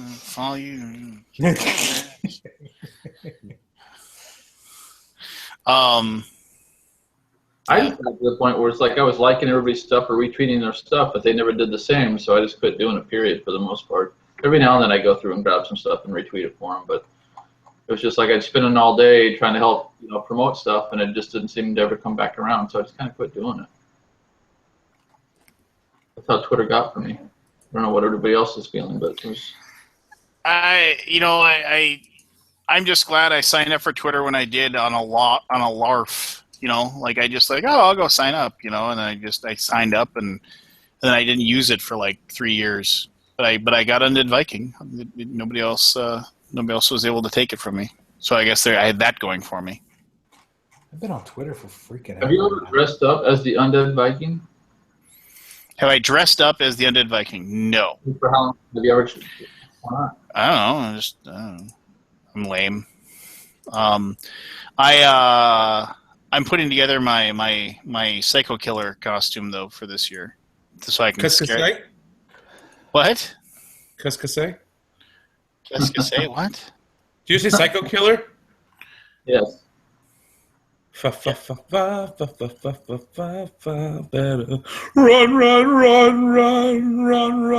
away. Drunk. I don't ever need to hear that again. No, I'm gonna get the standard like coveralls or like I think, or I might go redneck crazy hick psycho killer, just like where like get a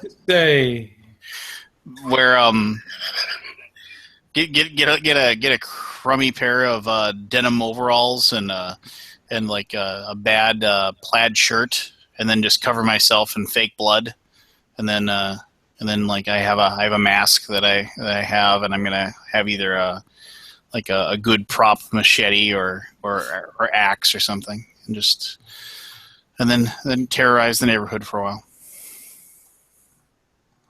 Yes, I know. It's pretty in depth, the idea. So.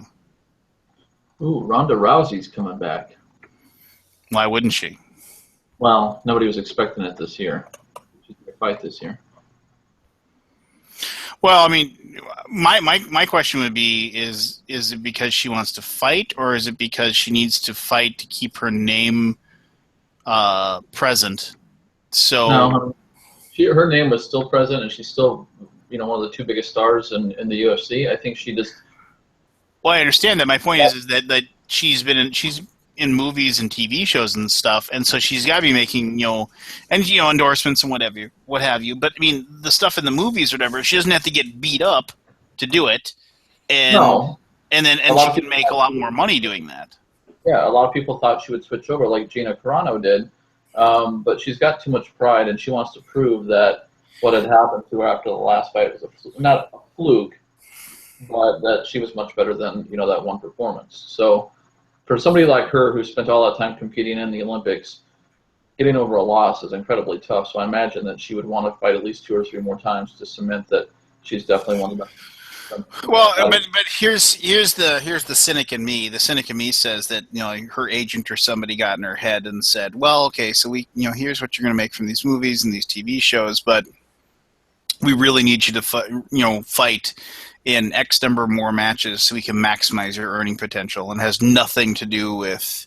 I don't think so. She didn't make that much money in the UFC compared to the movies. I'm just saying I'm a cynic, and that's why I think the absolute worst in situations like that. I mean, it's just like because I'm horrible. MMA pay sports-wise is pathetically low compared to other sports, except for something like maybe women's NBA or whatever. But as far as like being a sport as large as it is now, it really does pay pathetically low. Just this year, the first time anybody's made over $1 million in a fight. But I think that she's just got too much ego to let go, and she needed the time because, quite honestly, her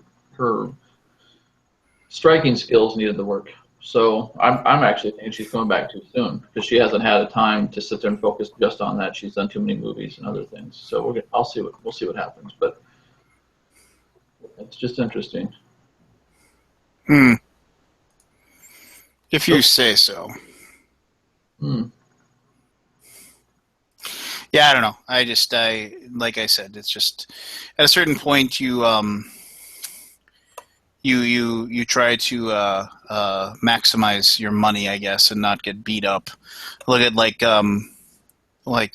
The Rock. It's like he made the switch over from wrestling to he used to go back and wrestle every once in a while. He makes more. Did somebody say he's a high actor in Hollywood right now? Yeah, so it's just kind of like he doesn't need to go and beat himself up wrestling in a ring anymore. He can just. Rousey's only been beat up that one time.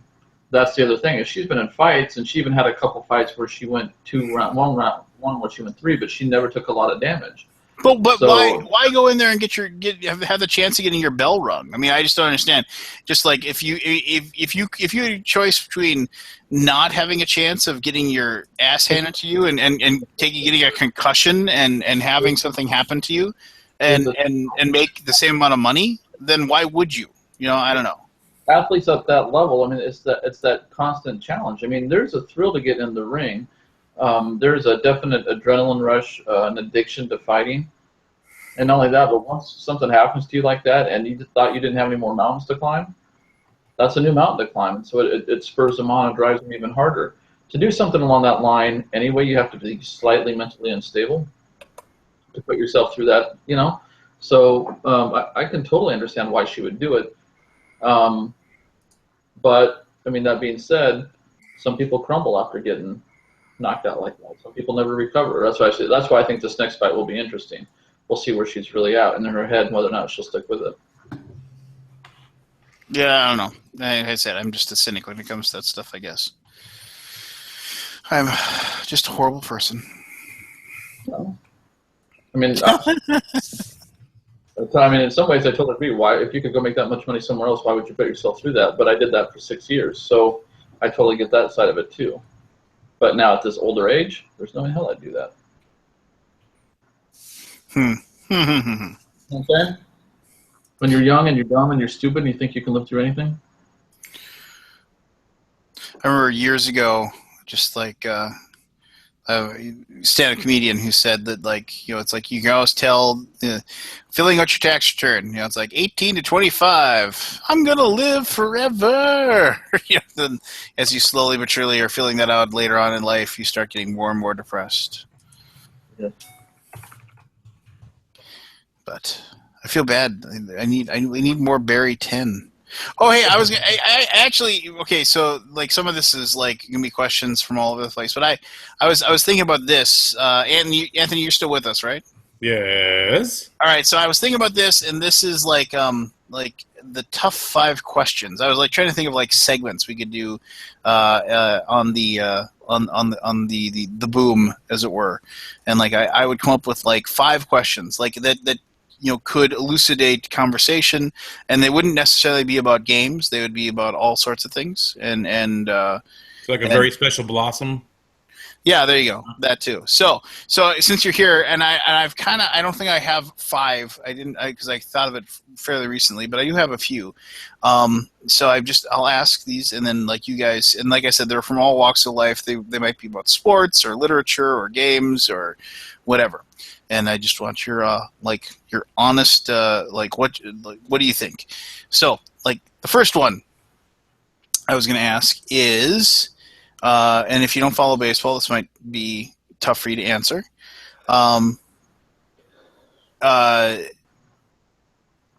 If your favorite team is not in the playoffs right now for baseball, are you rooting for the Cubs to win just so they can break their bad luck streak? No. And why not? Because that idiot went and got the curse is finally broken tattoo the first day of the playoffs and posted it on social media. And for that idiot alone, I hope they lose this year. Just because you want him to have a tattoo? I'll tell you a true story. I actually rooted against the Cubs last year, winning the World Series, just so I would not have to hear everyone say, "Hey, Back to the Future got it right." They got time travelers working on the movie, man. Real time travelers. They got it right. I know John Travolta. I was going to say, it sounded like Travolta was upset about it. So I was very upset because I'm a big Mets fan, being from New York and stuff. And yeah, no, I hope they lose this year too. So that idiot.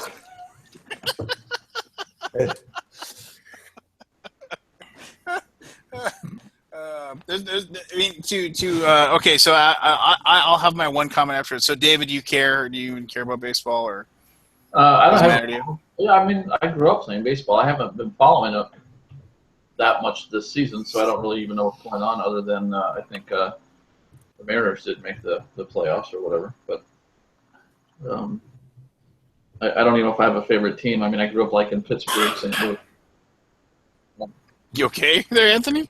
I'm sorry. I just took a sip of water and went down the wrong pipe. You don't have to apologize. Just making sure you're okay. I don't have a camera on you, so yeah, just don't die. So, David, sorry, go ahead. That's it. I mean, that's what I grew up. I mean, I was all-state baseball up until I left Alaska when I was 15, and I never played again after that. Well, all-state baseball in Alaska, that's kind of like you're the best of the 7 guys, right? Almost. So, I made up for it on the other end. But I got more into one-on-one sports after I quit baseball. Or I found more yourself. But anyway. Okay, Keith. We have a forfeit today. Glute got hit with a harpoon. playoffs. He took a harpoon to his left arm. He can't throw. Keith, do you care? Don't care? I didn't realize the Cubs made the playoffs, so I'm amazed. Yeah, they just swept the Giants. I want them to lose just because it's fun to make fun of them because they haven't won in so long. What is it?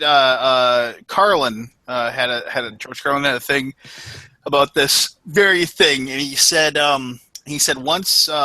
there's nothing I love more than hearing about long bouts of losing. He says it's eminently more interesting having a perpetual losing record for teams than if they actually pull out a win. He said like the worst thing that ever happened was the Red Sox finally winning a World Series. It just made that team boring to him. Yeah, there's nothing special anymore now. Yeah, so he said as soon as his team is out of the playoffs, the team that he follows is out of the playoffs, he begins immediately rooting for the Vikings to lose, for the Bills to lose, for the Cubs to lose. He just wants them. He said the story about them making it to the big game and then losing is a great story for him, and he loves it. He loves the whole reaction to it. I mean, that was one of the great things about the movie Major League when it rolls into the second not so great movie. Was, you get this whole feel-good thing. Yeah, we win the pennant. We're going to the playoffs. And you found out they got blown out, right? Yeah. And so that was fantastic. Yeah. And then the real Indians actually won. You're like, oh, crap. The Indians haven't won the World Series in, forever. Same deal. It wasn't that long ago, was it? It was like the 50s. No, I know. I thought they came back and won a few years back. And No, they were down to the final out against the Florida Marlins, and they lost in like 90. No, it's true. It was 4 or 96 or something like that. 48's the last time they won. Yeah, it's been forever for them too. So Right, I know. so I'll go with the Cubs. They got to the series was the thing, right? I'll go Yeah, they got with the Cubs. Yeah. Okay. What Okay. now, David? I'm going with the Cubs. Who wants to bet? Oh, I already owe Anthony $20 American.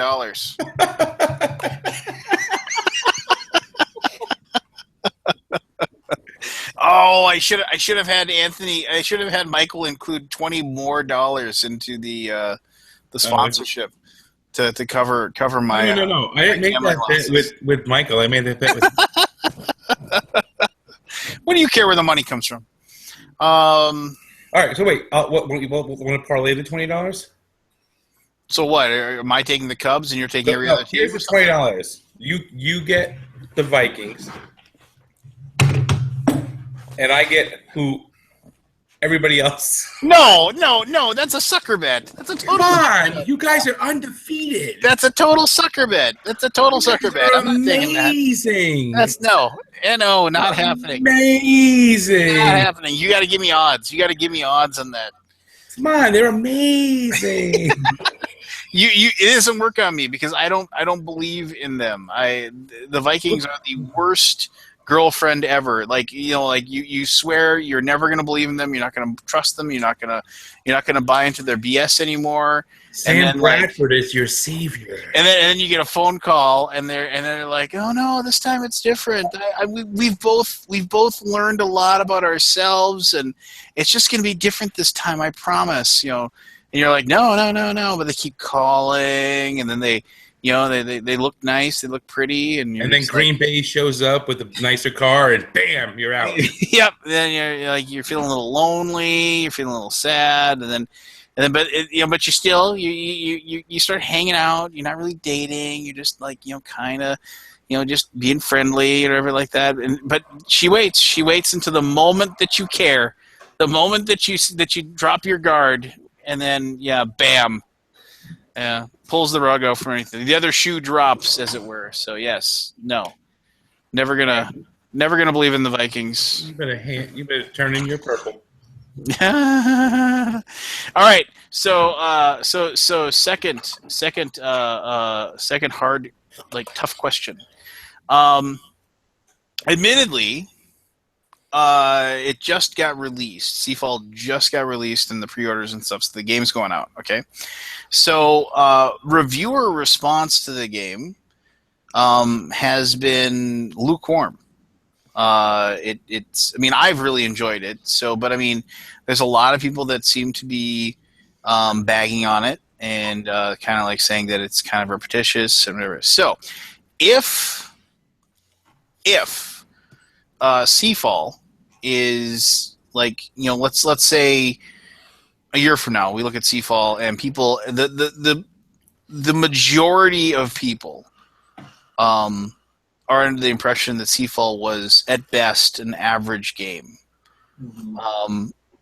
How will that affect the legacy mechanism for the board game hobby? I don't think it will. Would that be the only one that's really failed? Well, I think Risk Legacy people really didn't get it. They didn't really think that much of it. I think it was a mediocre game that was popular because it was unique, right? Well, I'm just like so. We'll start with Keith. Keith can go first. Now, remember, I gave you a fairly specific hypothetical situation. So, like a year from today, Seafall's been out. Seafall's been played. Seafall has been, but it's. I mean, it's really the third legacy game, really, right? I mean, like the first, Right. so it's officially legacy. the third game. official legacy game. So, and as I said, some reviewers have completely panned it, and other reviewers have said that it's. I mean, like I said, I really like it, but what do you think? Like if a year from now people are like, let's say it's like a solid 5.9 to 6.2 on the rating scale on BGG. I mean, not it's okay, not great. What effect will that have on the legacy mechanism for the future? None. None? None. It won't have an effect because their Pandemic Legacy is such a huge hit that the other one could be a flop and nobody would care. You get a bad worker placement game, nobody stops playing worker placement games. You just play the next good worker placement game, right? So, but here's just another mechanicism. Here's my counter argument to that, though, is that there's probably a worker placement game that comes out every week or every day or whatever. Legacy games take a lot of time to work on them. They take you have to. The production on them is very unique. There's a lot of just writing involved with it. It's just it's a larger undertaking. So that's why I say, like, if people are going to say, well, geez, okay. So let's roll back a little bit because it's a little more complex than that. So if the failing is due to the legacy part of the game, it would have an impact to future legacy games. If the lack of success is due to the game, the ship game, if you will, not the legacy aspect of it, then it would not. I don't think it would have an impact. But if the problem was with the actual legacy element, then yes, it could. Maybe. I don't know. I mean, I think people would use it for a learning lesson. Does anybody know how long they worked on it? At least 3 years, if not more. They started working on it right after Risk Legacy came out. Yeah. Now, here's my take on this whole thing. I think you're going to see less legacy games that are not something we already know the legacy. Right. Because the thing about Risk Legacy, why people who played it and enjoyed it liked it, is because they played Risk. They had liked Risk when they were kids growing up and everything. But the fact that you can play that game and there's something new about it and different about it, that's what makes that game cool. That's what makes Pandemic Legacy a big deal. The fact that I already said this before the game when the game finally was announced, when it was actually being released, when they officially announced when they were going to have it, I said that the hype is going to hurt this game because they've been talking about it for so long anyway. But the fact that it is something that you do not know, there's nothing familiar about the game going in. All you know is you're going to get to rip up cards and put down stickers and all that. But that's it. You have no basis on it. People who played Pandemic, for whatever reason, whether they liked it or disliked it, Pandemic Legacy now is intriguing because, I really like that game. Oh, I like the idea of this story that's going to be told. Or some people were like, I didn't like the game because it seemed more like a puzzle. But this sounds interesting because it's going to change that whole thing based on what we do and what boxes we open and where we put stuff. So that's a big thing. People have this whole concept of legacy with the whole, I get to rip stuff up. Oh, that's legacy, because I don't think people know exactly how to use it.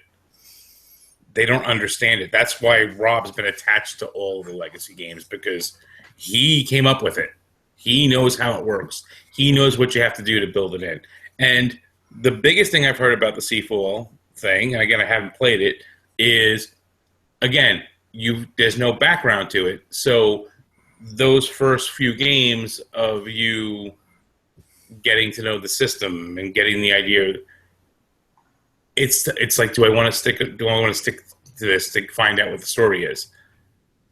I don't know anything about this except what I've heard on their podcast for the past 4 years or whatever. But there's no, this is getting exciting, because everything I've heard about it from people it's not very exciting the first few games. I'm going to sit there and tough it out when there's so many other things. Legacy. Some people literally got the game when they got it and played it, the entire thing over that weekend, because it was so compelling to them.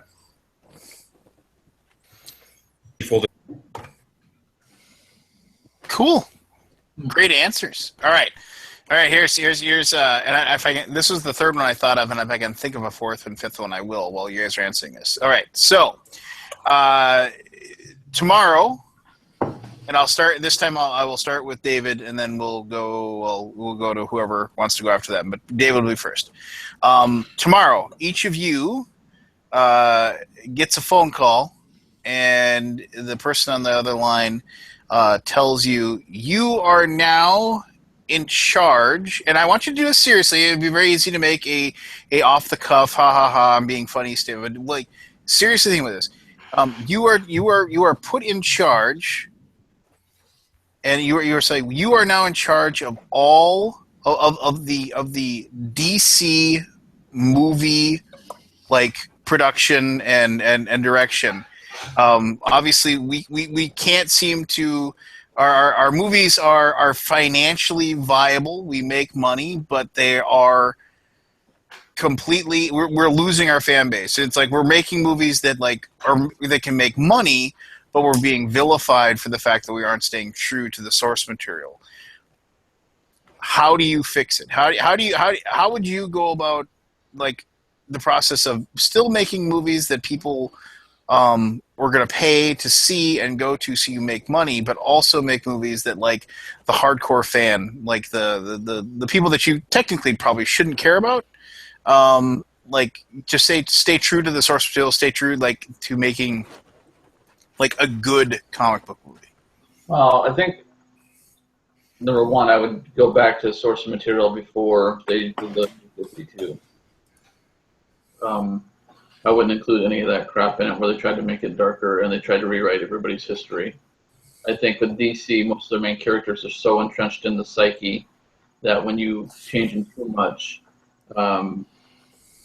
you really mess with people's heads a bit more. With Marvel, they have so many different teams, and those teams are switched up so often and whatever. And with DC, you don't have that. You've got Batman, you got Superman, you got Wonder Woman, you've got the Justice League. While it switched members, it didn't splinter off into a crap ton of teams, other than one time in the 80s where they tried that process that I remember.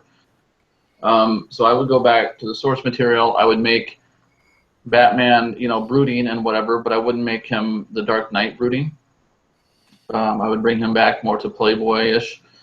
I would definitely keep Superman his all-American, don't get all racist on me, I said American. But, that's where he lived, and that's kind of what he, represented. He was our Captain America. I would definitely make Wonder Woman Amazonian. I would have made her taller, and I definitely would have kept her backstory a little more to the point of actually falling in love with Steve Trevor versus all this possible falling in love with women thing because she's stuck on an island. While it's entirely plausible and possible, it was never really a thing that was discussed before until recently. What else would I do? And I think I would bring them back to more normal power levels, with maybe the exception of Superman. I think you can't have a Batman on the Justice League who can stand up to every superpowered being. It's just not possible. So I think I'd make him a little more human. I would definitely draw back Wonder Woman's powers a bit, Aquaman's powers a bit, and not make everybody so badass that they just can't be stopped. I think you got to have some character in there. I think you got to be able to have the roughness of being a superhero. When I think of the best DC story that I remember, it was Identity Crisis. when they suffered all that loss. You know, I think I would go more that route where you've got Deathstroke as Terminator. While he's superhumanly enhanced, it isn't that much, but he's able to take out the Flash no problem. Everybody's got a weakness. They got these stupid little things they do that are a bit predictable, and I think I would do that kind of thing where you've got a superhero team that isn't just trolling through everybody, but actually gets their ass handed to them a bit, and then build a story around that where there's a lot of loss and a lot of reality in the story of itself versus trying to I don't want to say Batman versus Superman was like horrid in the thought of it, but it really just was not done well, I guess, is my interpretation. And I use that loosely because I don't like judging. I'm not a film director. I'm not a filmmaker, so it's not like I'm an expert in any way, shape, or form. But I would keep it more close to that source material. I wouldn't shy away from using costumes that are normal. I think at some point, the hardcore fans really want to see what they grew up with. I don't think we need to redo every damn movie to meet the politically correct crowd, if that makes any sense. I think you got to keep some of that real. One of the movies has got to cater to the hardcore fans. You can't alter everything to make everybody happy. And I think that's probably where I would start. I would try to give the hardcore fans something they actually wanted for once. Cool. I don't think with DC you can go too wrong by giving them classic DC characters. Do we have a Wolverine type character in DC? I can't think of one. Give me a second. Kind of. When Wolverine was Wolverine, he didn't give a shit about anything. He was killing you. He was doing whatever. He was a very dark, very, Lobo, but Lobo was Lobo was more of a Deadpool, which I've made that comment a few times. I liked Deadpool before when he was Lobo. Just like nobody ever realizes that. But anyway, yeah. Right. Well, I think that's so I think if you kept most of your DC characters pretty much on point that most of us grew up with, you probably put out a pretty decent film, and just don't make it campy. I don't think everything needs to be as funny as Deadpool or Guardians of the Galaxy. Yeah. I think, what I'm saying? I think you let some of those be those and shine. Look what happened with X-Men. No, those movies are just falling apart now. Yeah.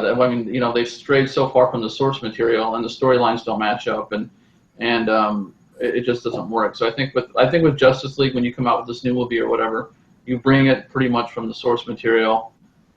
Sure, you can have a few additions, but you got to keep it. You got Superman, Batman, and Wonder Woman, three of the longest running superheroes of all time, and we don't need to be messing with that too much. And incredibly iconic as well. Anthony, build off of that. What would you do? All right. So first of all, the reason why I believe that Marvel movies do better than DC movies as a whole is that the DC universe that we've seen on the screen is something that people who don't even read comic books kind of know. They grew up with Superman. They grew up with Batman. They grew up with the Justice League cartoon. They know all of these characters they keep rolling out. I remember going to see X-Men when it came out. Now, I knew everyone in the movie, but my wife didn't know who those people were. But, went to go see Batman. She knew who the Batman was. She knew who Joker was. We went to go see Batman Begins, and she's like, who the hell is this guy? I'm like, oh, that's Scarecrow. Because she didn't know who that was. And those kind of things is what you do. I always look at movies, like these movies, and go, hey, you know what? If that wasn't a blank movie with the name of the property it would have been a lot better. Like the G.I. Joe movies are not really good G.I. Joe movies. They're not bad action movies. They're horrible G.I. Joe movies. And that's the thing you have to do. And I don't know DC well enough to know who those, I'm not even saying like B-class characters. But like those things that like there are good characters, that have good storylines that they can put out there that people who are not huge comic book fans don't know the story could go and see and go, wow, that's pretty cool. that person's pretty cool. Like I thought, like Suicide Squad was going to do it with people because, you know, the Joker they know. No one else in this thing anybody knew unless they, you know, they're into the comic books or they play, you know, Arkham Knight, whatever the game is on Arkham Asylum. But the thing that DC does very well are their TV shows, because the thing about comic books that people don't get and what's very hard with movies is comic books are not a story in that book. It's a story over several books. And they try to get these big story arcs squeezed into these 2.5-hour movies, and you just can't do it. That's why the TV shows work, because, I mean, Arrow is a fantastic show. And one of my favorite characters from DC is Green Arrow.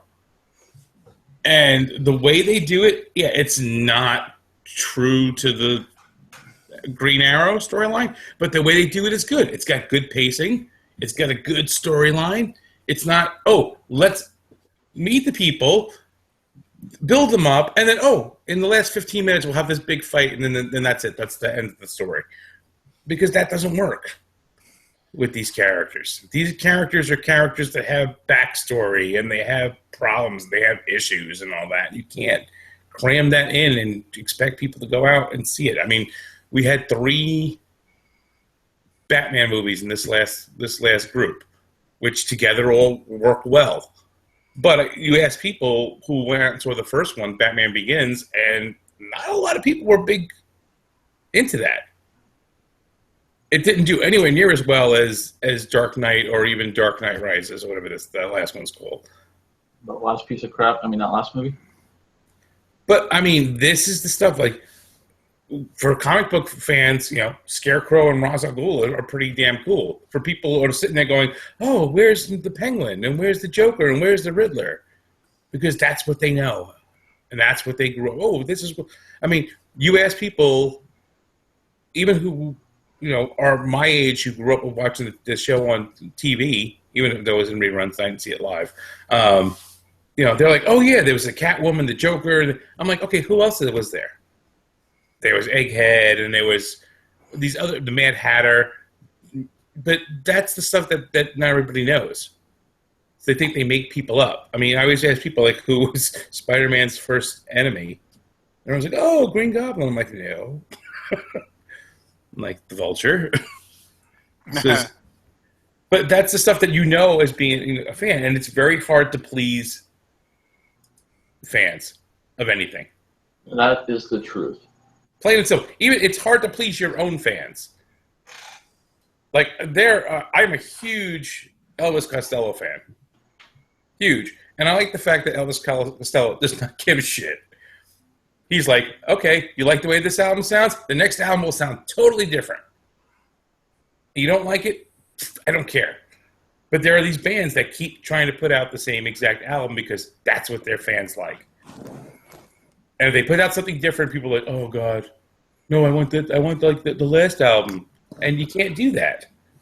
No, you have to do that in music, otherwise you die. People like that come. Yes, but you can't keep putting the same song out. It's like I remember. I'll do that. I'll just let me cut that in. AC/DC, ZZ Top, you name them, they all put the same song out again, over and over. Oh yeah, but after a while, it's like, okay, yeah, it's the same song. Yeah. But the thing is, like, Steven Tyler was talking in an interview a few years ago, and he said, we really would love to make new music. The problem is, we would never be able to play it live. When we have a concert, 2-3 hour set, we have to play these songs. Yes. And if we don't play these songs, then people feel like they got cheated. And that's like, really? I mean, I used to go see the Grateful Dead. And literally, you could go to see them, if they were in the Meadowlands for 6 nights, you can go all 6 nights, and all 6 nights, it was an entirely different set list. Yeah, but that's a jam band. That's a whole different thing. Grateful Dead aren't on the radio. You're not bombarded with their music. That's a completely different experience that they're selling. So that's, you know, and to be honest with you, very few jam bands sell worth the shit. The Grateful Dead are one of the few, and then maybe Fish after. So it's a whole different thing. I get what you're saying, though, for sure. But with music and with people, there's kind of like a formula to music. We know what works. We know how long a song needs to be to fit radio and that people can pay attention to. We know what songwriting styles to use as far as chorus, verse, chorus, verse, blah, blah, blah. We know all that because that's what works. That's what people get into.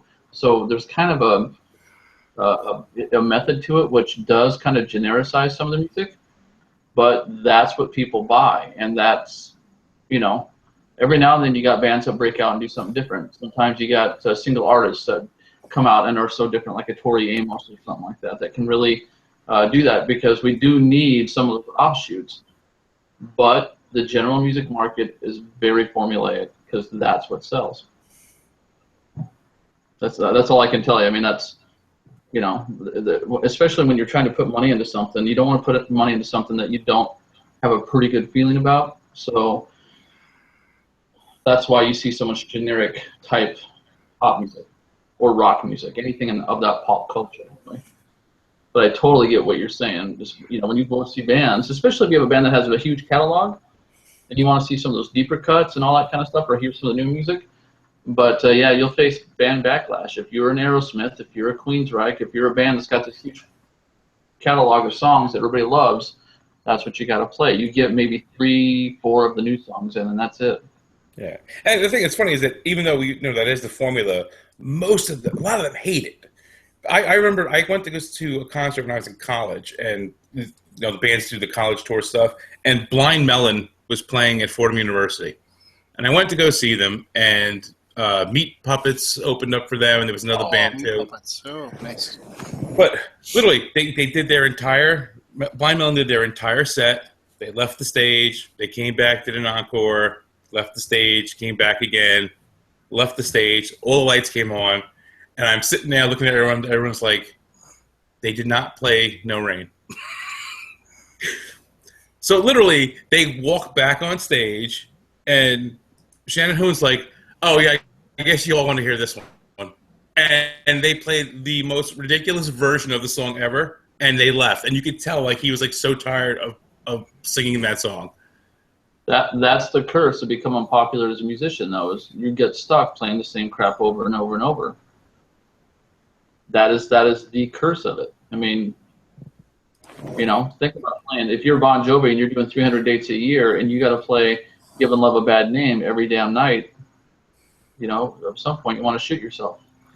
So, but they do it, and they're the #1 tour in the world. So, it sucks to do it, but then again, you're getting paid. So, how do you complain about it too much?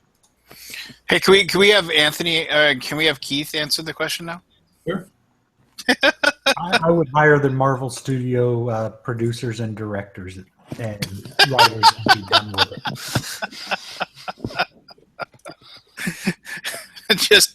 just pilfer their pilfer their staff, and that's how you do things right. You steal the people that everyone wants. Do you reboot the everything? You can just reboot it all and just say, yeah, you freaking scorched earth, man. Anything they've done that doesn't exist, you start over and you tie the storylines together like Marvel is doing. And I think that's a big part of the success of the Marvel Studios movie, because you go all the way back to Cap 1 and Thor 1. And, I'm a huge Thor fan, but I'm not a huge fan of the Thor movies. But I appreciated the way they tied the movies together. When you find out that the little weird cube is used for this, and it all culminates in something else. So there's just, you go watch the one little bit, and it's this cool overarching story. Now, what I didn't like is that if you watch Agents of S.H.I.E.L.D., which is a pile at this point, it's horrible now. But, I was watching, I think it was season 1 or 2, I don't remember, whenever Cap 2 came out, right? And I'm watching, and all of a sudden, everything just changed from one episode to the next to Agents of S.H.I.E.L.D. because they tied it too closely to the Cap movie. And if you didn't go watch Cap movie on opening weekend, you were lost going, what the hell just happened in Agents of S.H.I.E.L.D.? But yeah, they've got a good writing team. They've got obviously this big story arc planned for this whole series, which is what makes it special, what keeps you coming back to it every time. So that's what I would do. I would steal their shit. Because I think they're doing it right. Each movie on its own may not be fantastic in this Marvel universe right now, but you want to go see the next one because you want to see where the grand story's going.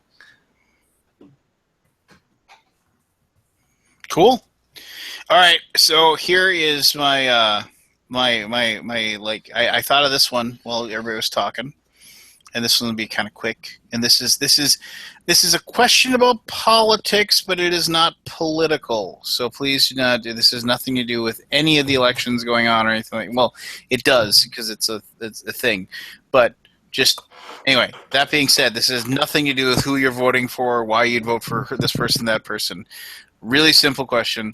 Electoral college. You have the power to get rid of it. Do you? Done instantly. Over. I was actually complaining about this at work yesterday. I believe the Electoral College is just not a great thing. 200 years and change ago when the world was spread out, or our country was spread out, not the world, and it took a long time to send people to go and represent and do things, you don't have instant communication like we do now. It was something of a necessity, and it was also used to basically to give, not really to truly represent the people, which is not what we claim we are. So I have a problem with that. The fact that you disenfranchise the minority in your state with the Electoral College is the biggest problem, because if candidate A has one vote more than candidate B, they get the entire Electoral College for most states. And that means all the people that did not vote for candidate A have no voice. There are the two states, I forget which ones they are, that actually split up the electoral votes for percentages. Would you go to that process before? Yeah, but those two states get like 14 votes. Yeah, it would be better, but it's still not necessary. The Electoral College has no need, to be honest. Well, no. Vote can do it. We have biometric technology where you can make sure you've only got one vote. Okay, but here's the argument though, and I want you to respond to this, and the other people can also say the argument for the Electoral College. I'm just saying is that states like the smaller states like North Dakota, things like that, when they get their 3 electoral votes or whatever, basically what it does is it actually makes like the things that matter to the people in the less populous states, it makes them matter. And whereas the way it is set up now, it's like, if you took away, like if you just went popular vote and you're like, okay, well there's 600 or 700,000 people that live in North Dakota, but like there's how many cities in California that have that number of people? I completely disagree, though. The Senate is the voice of the states, and that's why the Senate is needed. And the Senate could be policymakers. We could do away with the House of Representatives and do all popular vote with the technology we have now and have a true democracy. But you have to have the House of Representatives, though, because of the fact that it's the checks and balances that are set up. So that's what the people do. The people could fill that role themselves. But you can't get rid of it. You can't get rid of the House of Representatives. Anyway, that's what the Senate's about. I appreciate what you're saying. I just want to know. But truthfully, the Senate is the voice of the states. That's why everyone has an equal voice, no matter whether they're Rhode Island or California in the Senate. And then the House is to represent the populace and the quantity of people within a state.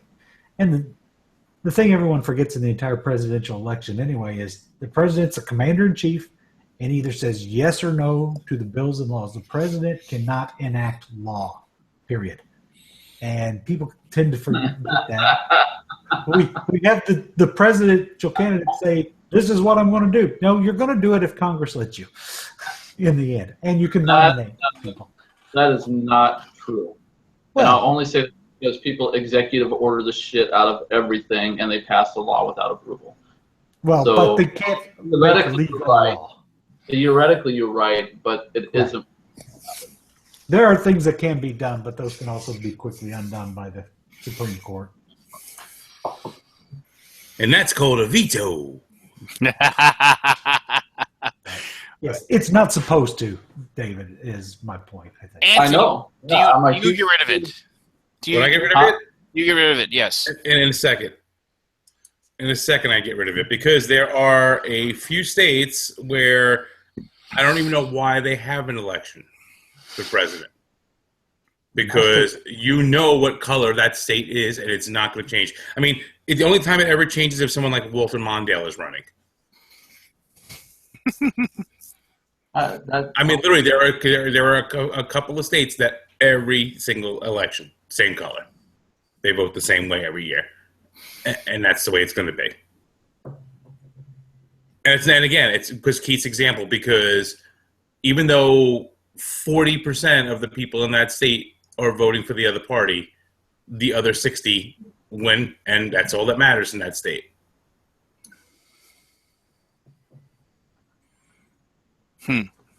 So I brought Walter Mondale up because before you were talking about the thing about losing, and I was thinking about Dennis Miller's line about the election. Because I didn't even run, and I almost tied the guy. That was a great line. Mondale got squashed like a narc at a biker rally. Was that? That was Dennis Miller. Dennis Miller, yeah. Yeah, I wasn't even running, and I almost tied. I almost tied the guy. He got like 3 votes, didn't he? Yeah, he got Minnesota, and that's it. No, he got the District of Columbia, too. If I remember correctly. I could be wrong, but I think that's what he got.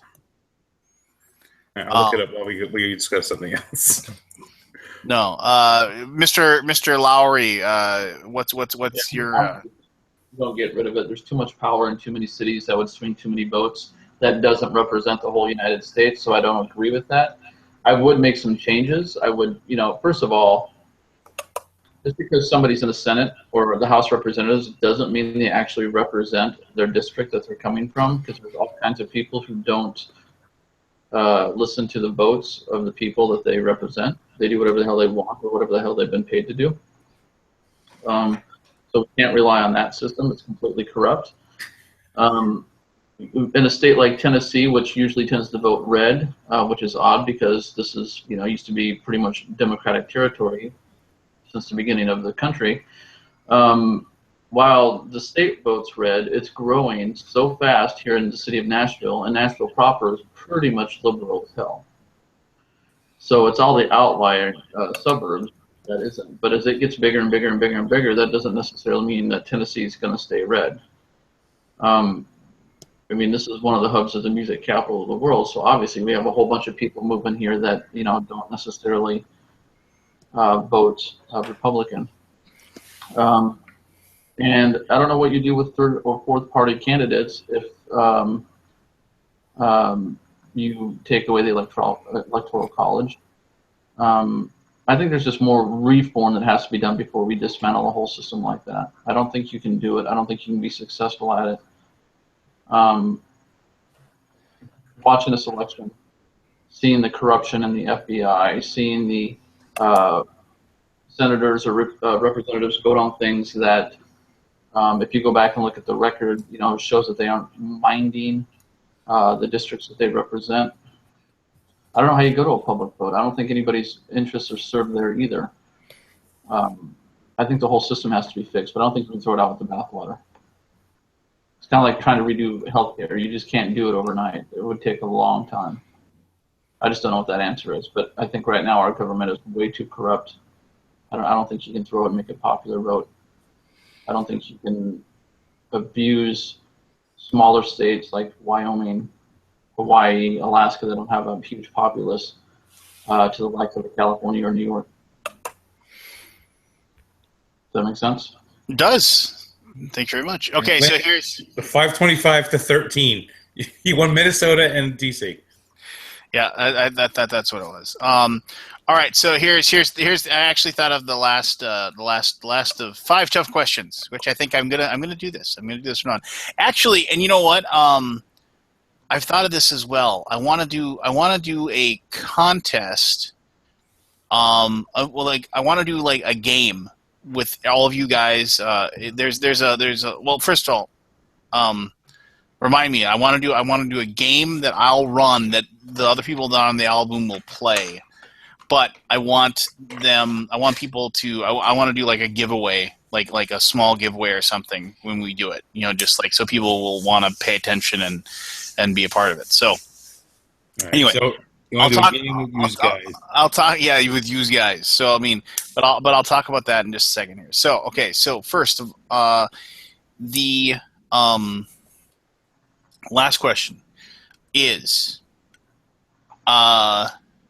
if you could have like a board game or card game or whatever be made, it becomes an instant classic. Like a game that's just phenomenal. Like I mean, it's not gonna be like the best game of all time, but a game that is super enjoyable. You'll never get rid of it out of your collection. When somebody says, "Hey, let's play that," you'd have to come up with a really good reason why you wouldn't play. And it can be about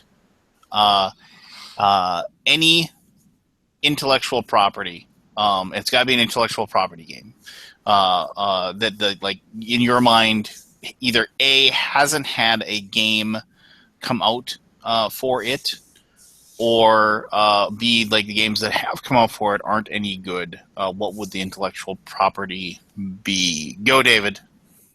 I totally missed that. Sorry, somebody sent me something for work. All right. Well, I'll ask Keith then, and then you can Catch up. and then catch up. Yeah, Keith. Ooh, that's tricky. Any IP, or what are you looking for? Any IP. So like so basically, game comes out that is like an instant classic. It isn't going to be like, it isn't necessarily the greatest game of all time, but it's a game that you would put on your shelf, and you would always be willing to play it. You would always be willing.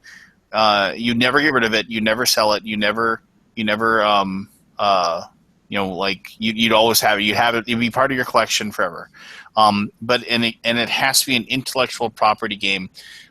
And so what would it be like? Basically, because either it's an intellectual property that you enjoy that nobody's made a game for yet, or the games that have been made for it aren't any good. My favorite IP actually has plenty of good games for it now, so I can't go that direction. Well, sure you could. You could say like it's even like that one's even. It's like no, because it's actually there's too many good games for it that I can't even get played. You say Doctor Who, I'm gonna yell at you. Okay, I love Star Wars. But I'm going to go with a video game property as my IP because I really love the setting and stories in the Fallout universe, and I'd like to have a great Fallout board game. That's a good answer. I like that. Anthony, you got something for me? I was sitting here thinking while Keith was talking, and okay, then you keep thinking. So, Keith, would you want the Fallout board game to be like kind of like an adventure like thing, like a legacy type thing, going out like when you play Fallout, you just head out into the wilderness and random stuff starts happening to you, or would you want it to be like a you got to create your home base kind of thing and like collect resources? I think it's got to be an exploration and a story type game, not necessarily a dungeon crawl exactly. But it would have to be some type of adventure game where you're starting off in your vault and you're trying to get out and accomplish things, and you could do different ways. I have no idea what the game should be, but it could be pretty interesting. And it's kind of weird because at BGG-Con last year, I heard a game publisher saying he would kill to have the Fallout license to be able to make a game, and this guy does a lot of licensed games. And then I was kind of sad when I saw that Hasbro ended up with the board game license for Fallout, making Monopoly. But yeah, I don't know what the game should be, but it would have to have where basically In some ways, I'd like to see RPG elements because Fallout has those RPG elements in it. So it's tough for me to come up with what it would be, but that's what I would be looking for in that flavor. I want you to go out and collect different weapons and build your own weapons and do all that kind of cool crap. Because otherwise, if you don't do all that, it's not Fallout. All right, Anthony, I bought you some time. What's your answer? Okay. Well, if you'd asked me this question a year ago, I would have said The Godfather. But I'm hoping that Eric Lang's game is going to satisfy that itch for me. Now, if you had asked me if I could use an IP that's already in board games to create a board game, I have been saying for a while now that I wish that Volko Runke, who did the Coin series, designed that series, and Ignacy got together and made a 51st State universe coin game. That would be awesome. But if I'm using an actual IP, like a standard IP, I have two. One, I don't know how you'd do it, but I'd love to see a really good G.I. Joe game. But I really think, even though I'm not like the biggest, hugest fan of, I like the IP, but a really good Indiana Jones adventure game that's not like Fortune and Glory. I like that, Anthony. That's a good one. Because Fortune and Glory, everyone's like, oh, it's like Indiana Jones. Like, Fortune and Glory is not. Fortune and Glory is like the old serial movies that they used to have when you went to the movies back in, the 30s and 40s, where they'd have this little, 10-minute part of the serial, and then they'd be the cliffhanger at the end, and you'd have to come back the next week to go to the movies to see what happened next in it. But yeah, I think Indiana Jones would be good. And again, I'm not a fan of James Bond at all, but James Bond would probably be a good one also. Not a fan of James Bond? Not a fan of James Bond. No. Not a fond of James Bond? Yeah. No, I'm not fond of him. Why is that? Never into Bond. I like the whole spy thing, but never James Bond. Oh, but Connery is just so good in that role. He just owns it. I don't know. It's just like, he's so cool. Oh man, I want to play the Indiana Jones game now. I'm kind of, that'd be awesome. Yeah, why isn't somebody making that Indiana Jones game for us already? Yeah, why doesn't Fantasy Flight go get that? Kabuki's correcting me in the chat. She doesn't even exist, and she's correcting me. Yeah. What is she saying? Listen, dude. It's like Fortune and Glory is Indiana Jonesy because the serials are what Indy was influenced by. Yeah, but Indy didn't have cliffhangers. So yeah, exactly. I see both points. I agree with both of you. Thank you, Keith. How did Indiana Jones survive the submarine trip? Which submarine trip?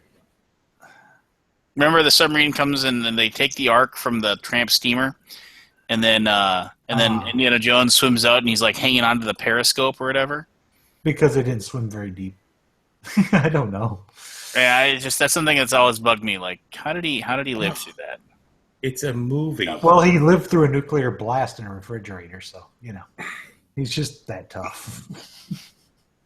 Yeah, that's fair enough. I guess truth.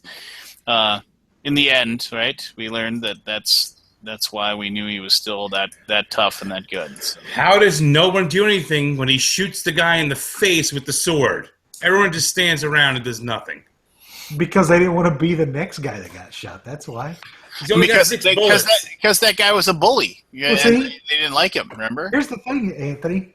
You can say you've only got 5 more bullets, and you can say, "All right, first 5 guys step up." Guess who's going to step up? Nobody. I would step up. Well, then you'd be the first dead guy, and then everybody else would step back. And push the guy in front of me right into the direction. Nice. Well, it was a great ad-lib scene, though, so you can't cut on that one. David, what's your answer? I think it's the last time we talked. I've always wanted to see a really good Scooby-Doo IP. I think that's. Yeah, I think not only does there are a lot of adults that would love that because we all grew up watching it, but the kids would love that. That's good too. I like that. So that's my. I mean, how many stories, expansions, whatever can you make out of that? And hell, you could even tie that with a series and blah blah blah blah blah. So there's, I don't know, that's the one to me that's always kind of felt like I was missing. Have you I seen was, the fan? huh? Have you seen the fan-made Scooby-Doo theme of Betrayal on BGG? Yeah, the people have made player cards and stuff for Betrayal at House on the Hill with the Scooby Gang. And that way you can play Betrayal at House on the Hill with the Scooby-Doo gang, and they get little small Scooby-Doo figures, which that actually makes it almost worth playing Betrayal at House on the Hill. Well, now I did do that. I mean, I went and ordered those figures and all that, because me and my daughter, we're Scooby-Doo fans. I mean, we have all the movies in the series and whatever, and we watch it all the time. I just always felt there was an IP missing in the game. You know, most of the games, Scooby-Doo's kind of like Star Trek. It's like everything that comes out for it just sucks, or it's way too kiddie. Yeah. Not the most recent. The Mystery Inc. was amazing. Have you watched the most recent Scooby-Doo stuff? We'll talk about the games. Oh, okay.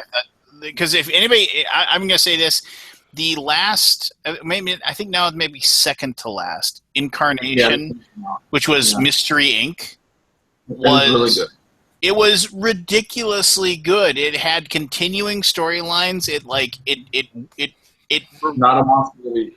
Yeah, it rewarded repeated viewings. Like it was dark. I mean, like it was dark. I mean, like people were getting killed dark. I mean, like it was not your kids' Scooby-Doo. I mean, it was very.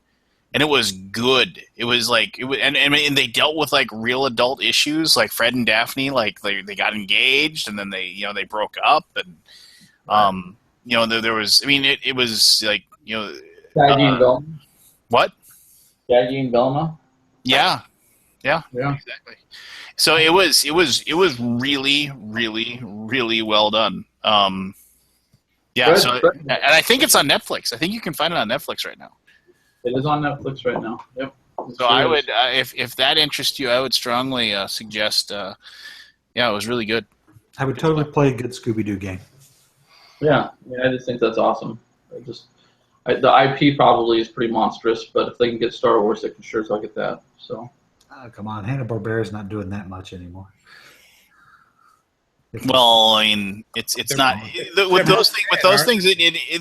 It isn't even about like Hanna and Barbera, because they're not alive anymore. It's the fact that it's their families and everything like that, and that whole, that's all screwed up. Just like who do you approach? Who do you get to? Like that's why like everybody always talks about, like, for Dune, the Herbert estate is just completely and totally, 27 people all arguing over what can be done and what should be done. And so the whole Hanna-Barbera thing flashes back to my childhood, because the nearest amusement park to me was Kings Island in Cincinnati, Ohio, or Mason, Ohio, technically.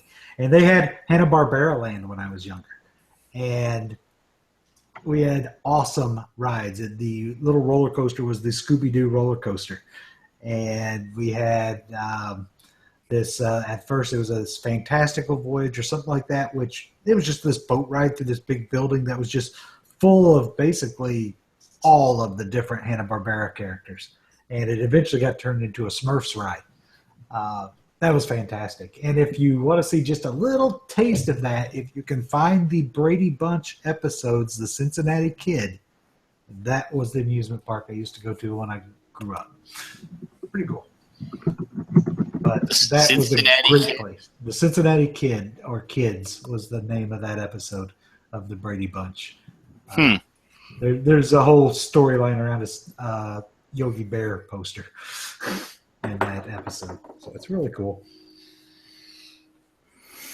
All right, so here's the game that I want to do, and this will take a little bit of effort on my part, but I think it'll be fun. I think you guys will enjoy the contest. So have you ever heard of the Initials game?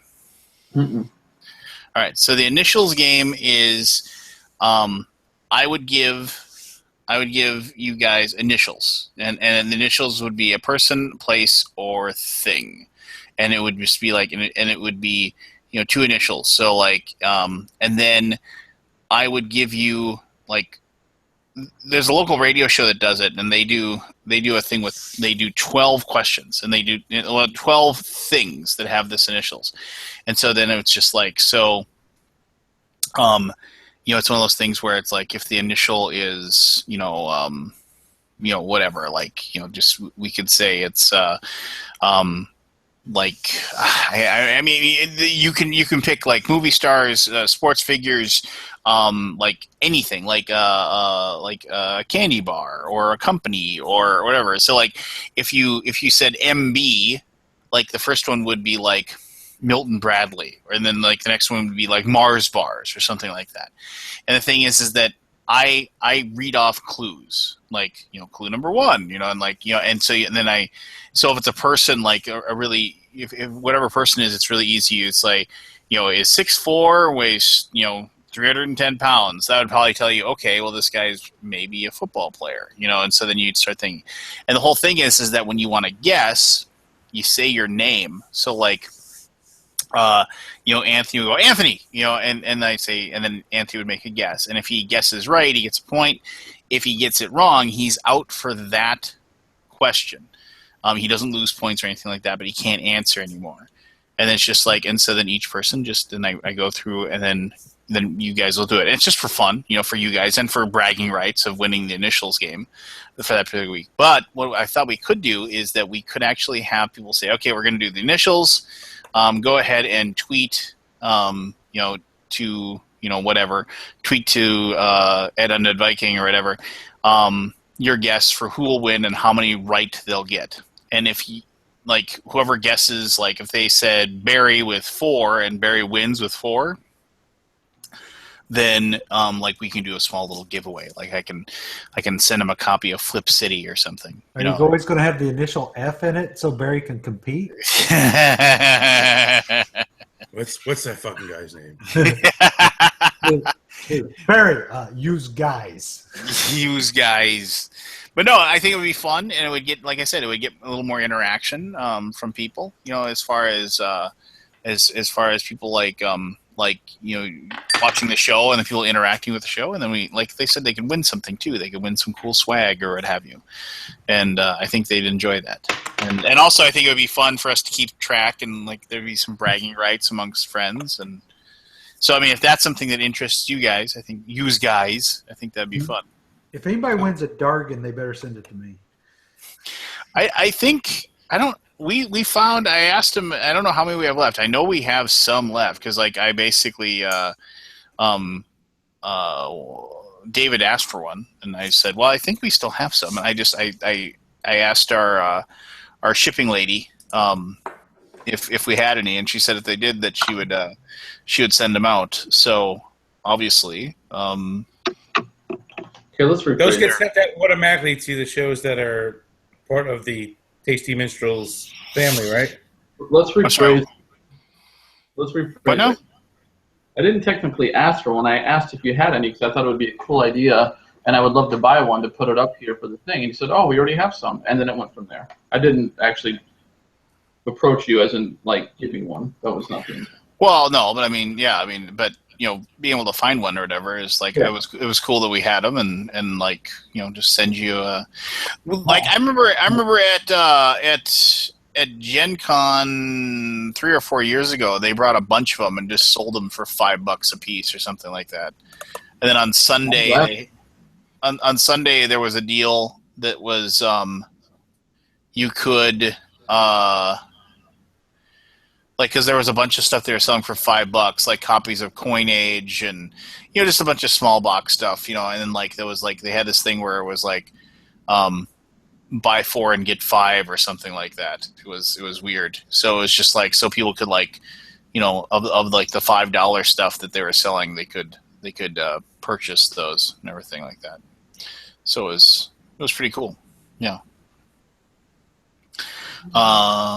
Yeah. All right. Oh, cool. So I'm gonna do that. So next week, I'll come up with some initials, and I'll come up with like 10 questions or whatever, and then or 10 things, and then we'll do our first ever contest of it.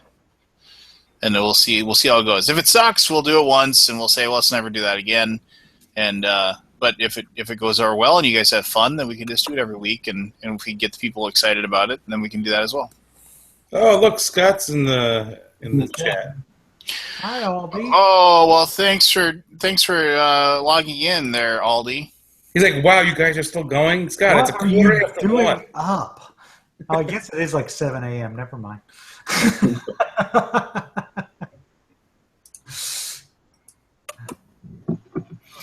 Ask him why he's not logging in. Because he's in the hotel room. He has to head to Spiel. He has to start broadcasting. Spiel. Aldi, did you pick up a copy of Age of Thieves for me? Hey, I don't think anything was going yet. Did you see what they did this year with the Advent calendar box? No, what'd they do? So you can buy the Advent calendar box like you did last year, but they actually have a small box that has all of the promos in it. So if you're traveling and you're going to just rip it all out of the box anyway, it comes in a small card box. Yeah, I want that. Everything. Yeah, that'd be much better. I'm crazy. I actually bought 2 of them because I thought I was gonna I thought somebody would get one or whatever, and I was gonna give it, and then I've never given it away. So I have an Advent from last year that's just completely unopened. All the promos still in it. Collector's item. There you go. Mm-hmm. You know, I bet people. Yeah, I bet people are gonna be all about that or whatever. But anyway, I sent Aldi an invite. I doubt he's going to log in now. Oh, seriously, that's going to be worth He has to something. head to Spiel. That's going to be worth something. It's because everyone else opened theirs already.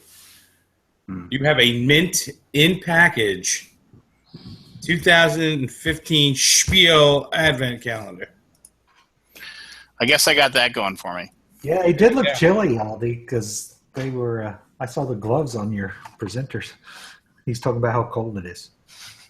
Oh, what's cold for them? I don't know. It's in C, so it's going to sound really stupid cold for us. Well, I don't know if it's cold, but in the hall it's cold because literally people setting up are wearing sweatshirts and gloves.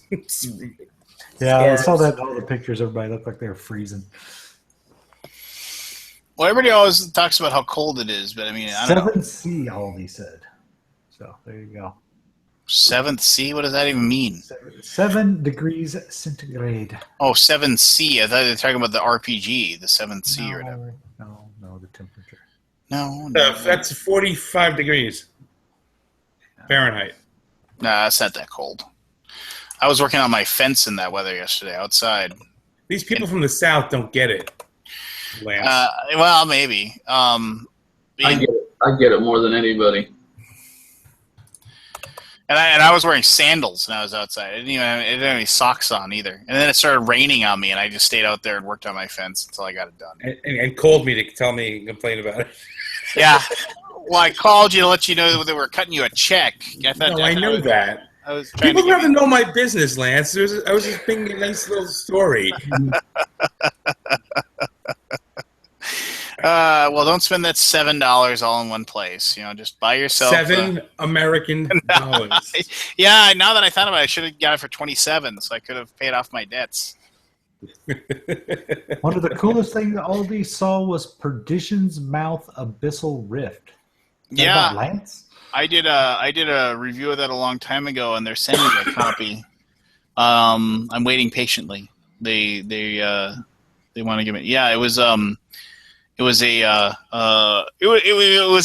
yet another dungeon crawler game, but it had some really cool things going on with it. So, I gotta get going soon. But did anyone see the Warriors Kickstarter that launched today? Warriors. So the Warriors, the movie from 1974, whatever it's from, there is a miniature skirmish game thing on Kickstarter right now. That's supposed to come with painted miniatures. Is this a relaunch? No, it's a different game. This one's Is it literally the Warriors? It's the Warriors Turf War. It's called. Yeah. Warriors, come out and play. I backed it at the early bird level because I think for $80, if they get all pre-painted miniatures, that's pretty damn good. Turf War base game, Kickstarter exclusive. Warriors. You get Mercy as the exclusive. I'm more interested in what's exclusive Mercy set? What does that mean? Mercy, the girl from the one girl in the group. She's not in the group. Oh yeah. The girl from Too Close for Comfort. Yeah, and he threatens that this game doesn't look that good. I'm just gonna say that right now. I'm like looking at it. I'm like, this doesn't look $80 good to me. No, this does not look like it's $80. This is worth $80. $80 American.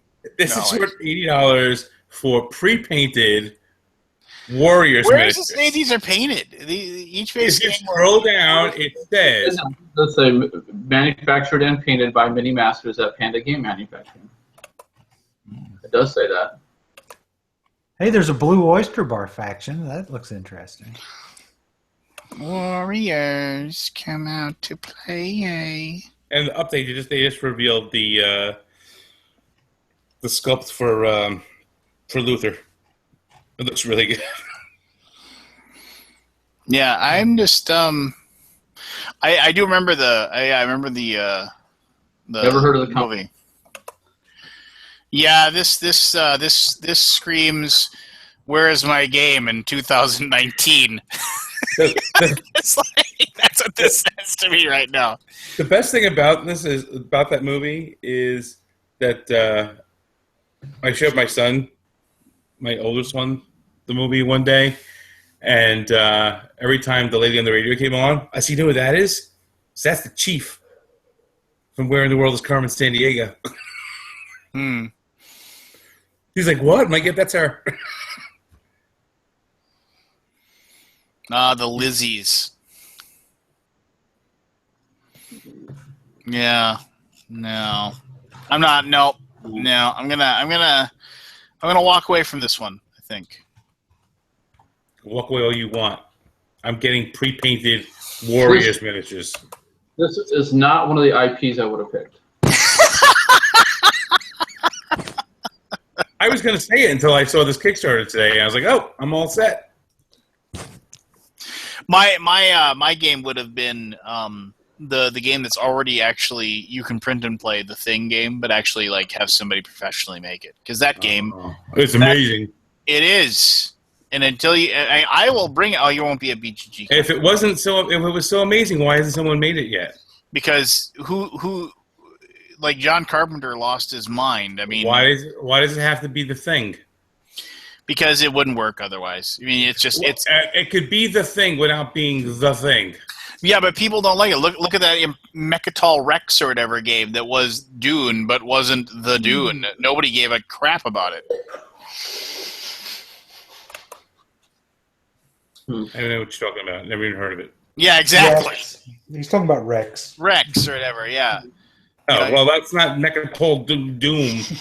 Well, you know what I mean. Whatever. You know, Rex was like, oh, here's the Dune license. Yeah, we're like, yeah, I guess technically I'm playing. But half the people who want Dune want it because it's out of print and hard to find, and people want it.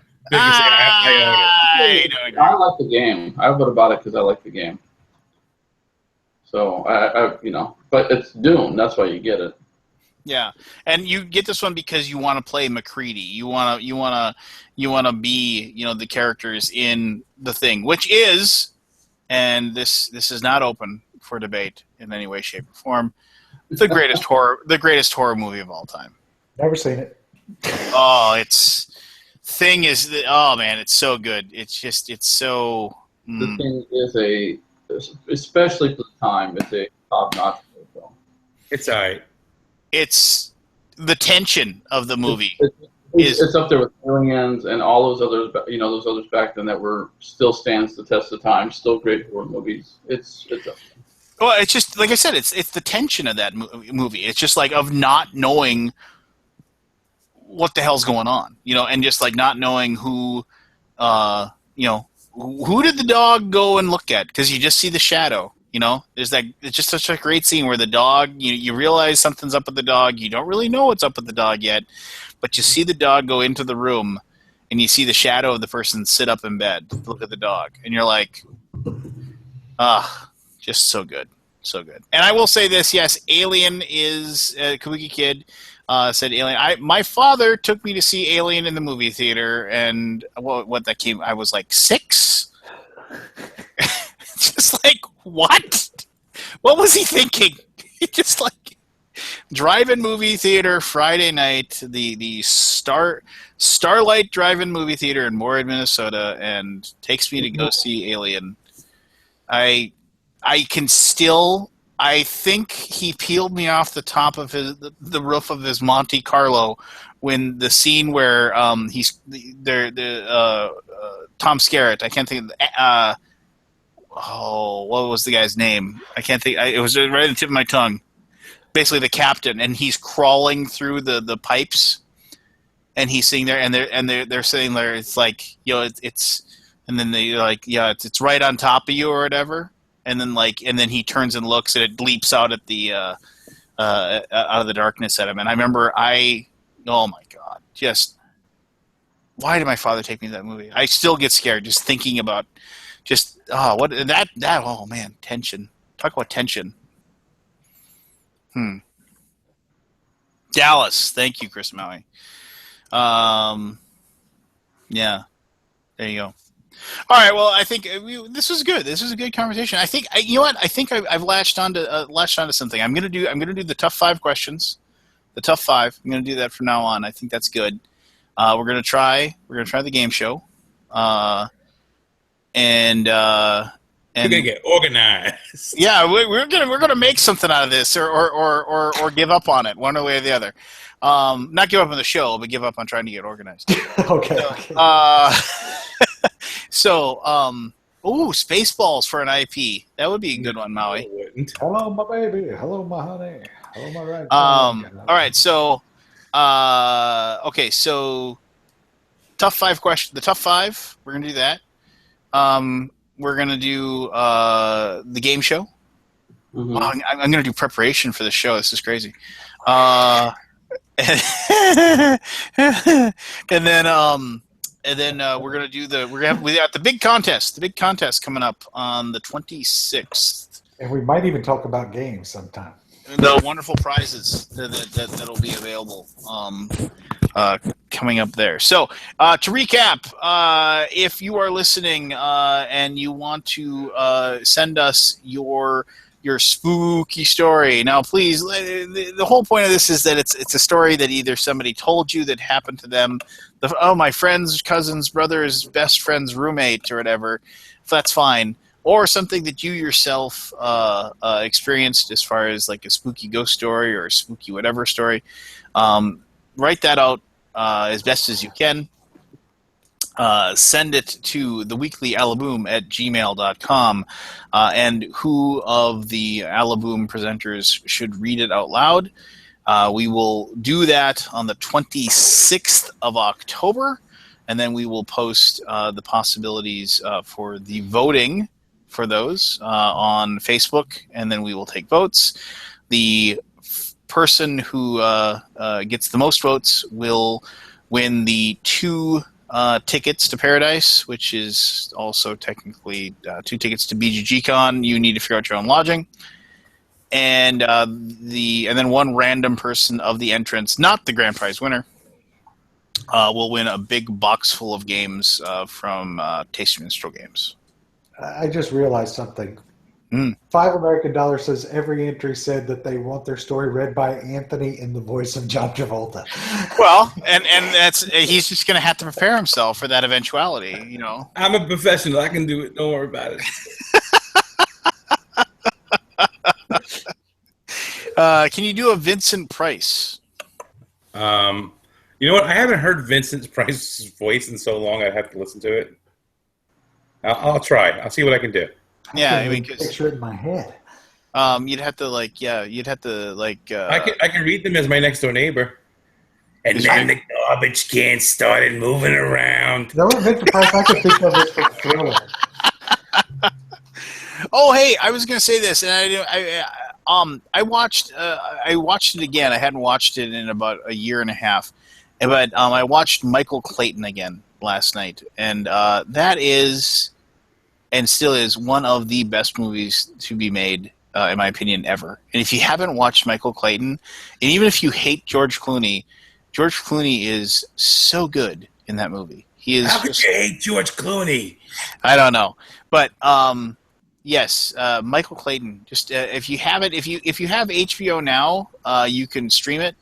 And if you don't have HBO now, why don't you? It's like a better deal than Netflix. Honestly, it's like, for the same price, and you actually have good movies on there, and access to every single series that they've done, like all of the Sopranos and things like that.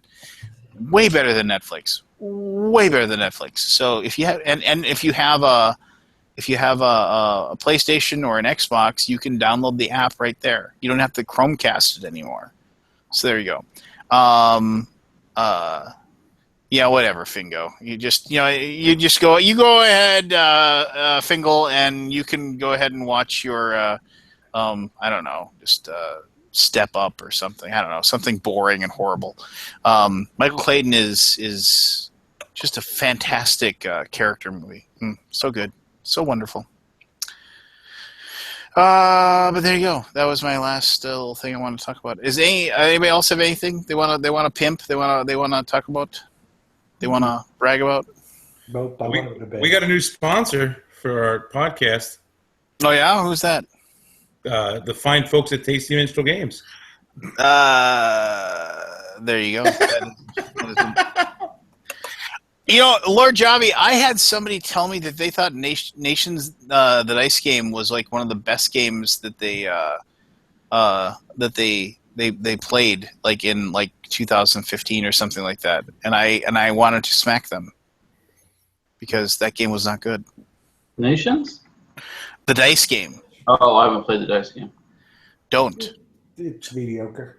It's not. It's you. After one play, you realize how to win, and then there's nothing. There's nothing else. It's just no, not good. Stay away from Nations, the dice game. It was trying to cash in. Nations, however, is a fantastic game. Yes. Absolutely. So we need to get since we're doing all these things for the show, being organized, we should get an outro. No, I don't know. We'll how do you even do that? I mean, I've been on these things where people have they pipe in other music and sounds and stuff like that. How do people even do that? We'll figure it out. But we need an outro. We get some sponsorship and we'll get some outros, and then we'll do thanks for watching the Alaboom. Alaboom is sponsored by Turtle Wax. We'll get Seth to do it in his old-timey radio voice. Rice-A-Roni, the San Francisco treat. And by Eskimo Pies. I don't know. See, that was because I was on Meeple Syrup a week or two ago, and they actually had a song at the beginning. Yeah, the soundboard thing you can put in. Is that just what it is? But I mean, I thought the soundboard. I don't know. Can everybody hear the soundboard? I thought I was just us or something. There's things you can add to it, like the stuff that we can do, in the regular stupid stuff. Mm-hmm. That's built into regular Google, but there's other stuff you can add. There's other little widgets and doodads stuff you can add in there. Because all we get is the stupid little default sound stuff. Now Nation Studio, you got all kinds of crap. You can do YouTube. Yeah, so they have one of those things then. Yeah. You can do your own thing. David's got that fancy lower third. Mm-hmm. I don't know. David has a fancy lower third, but that's good for him, I guess. See, now that's the stuff. I know that's something you can do, right? But that's the stuff that comes with it by itself. But there's other stuff you can add to it. Where is that? Is that under Google Effects? Okay, so if you go under the one that says Control Room, there's the 3 dots. No, And it'll say add apps. If you click on that, you can go look. no. Where's the soundboard one? I just wanted to check it out real quick. It's under the Google effects. Google Effects, and then what? And you hit the sound, and then Where's the sound? We're getting crazy. The thing will pop up in the corner with the stupid pictures. Sound. So and like, you do like. Oh, I see. I can do that for the right answer. Yeah. And then if you get it wrong, I can go.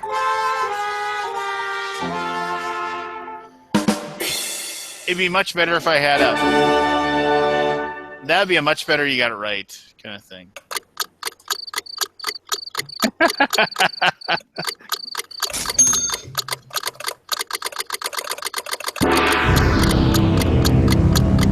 Where's the gong? Where's the gong? All right, that's enough of that.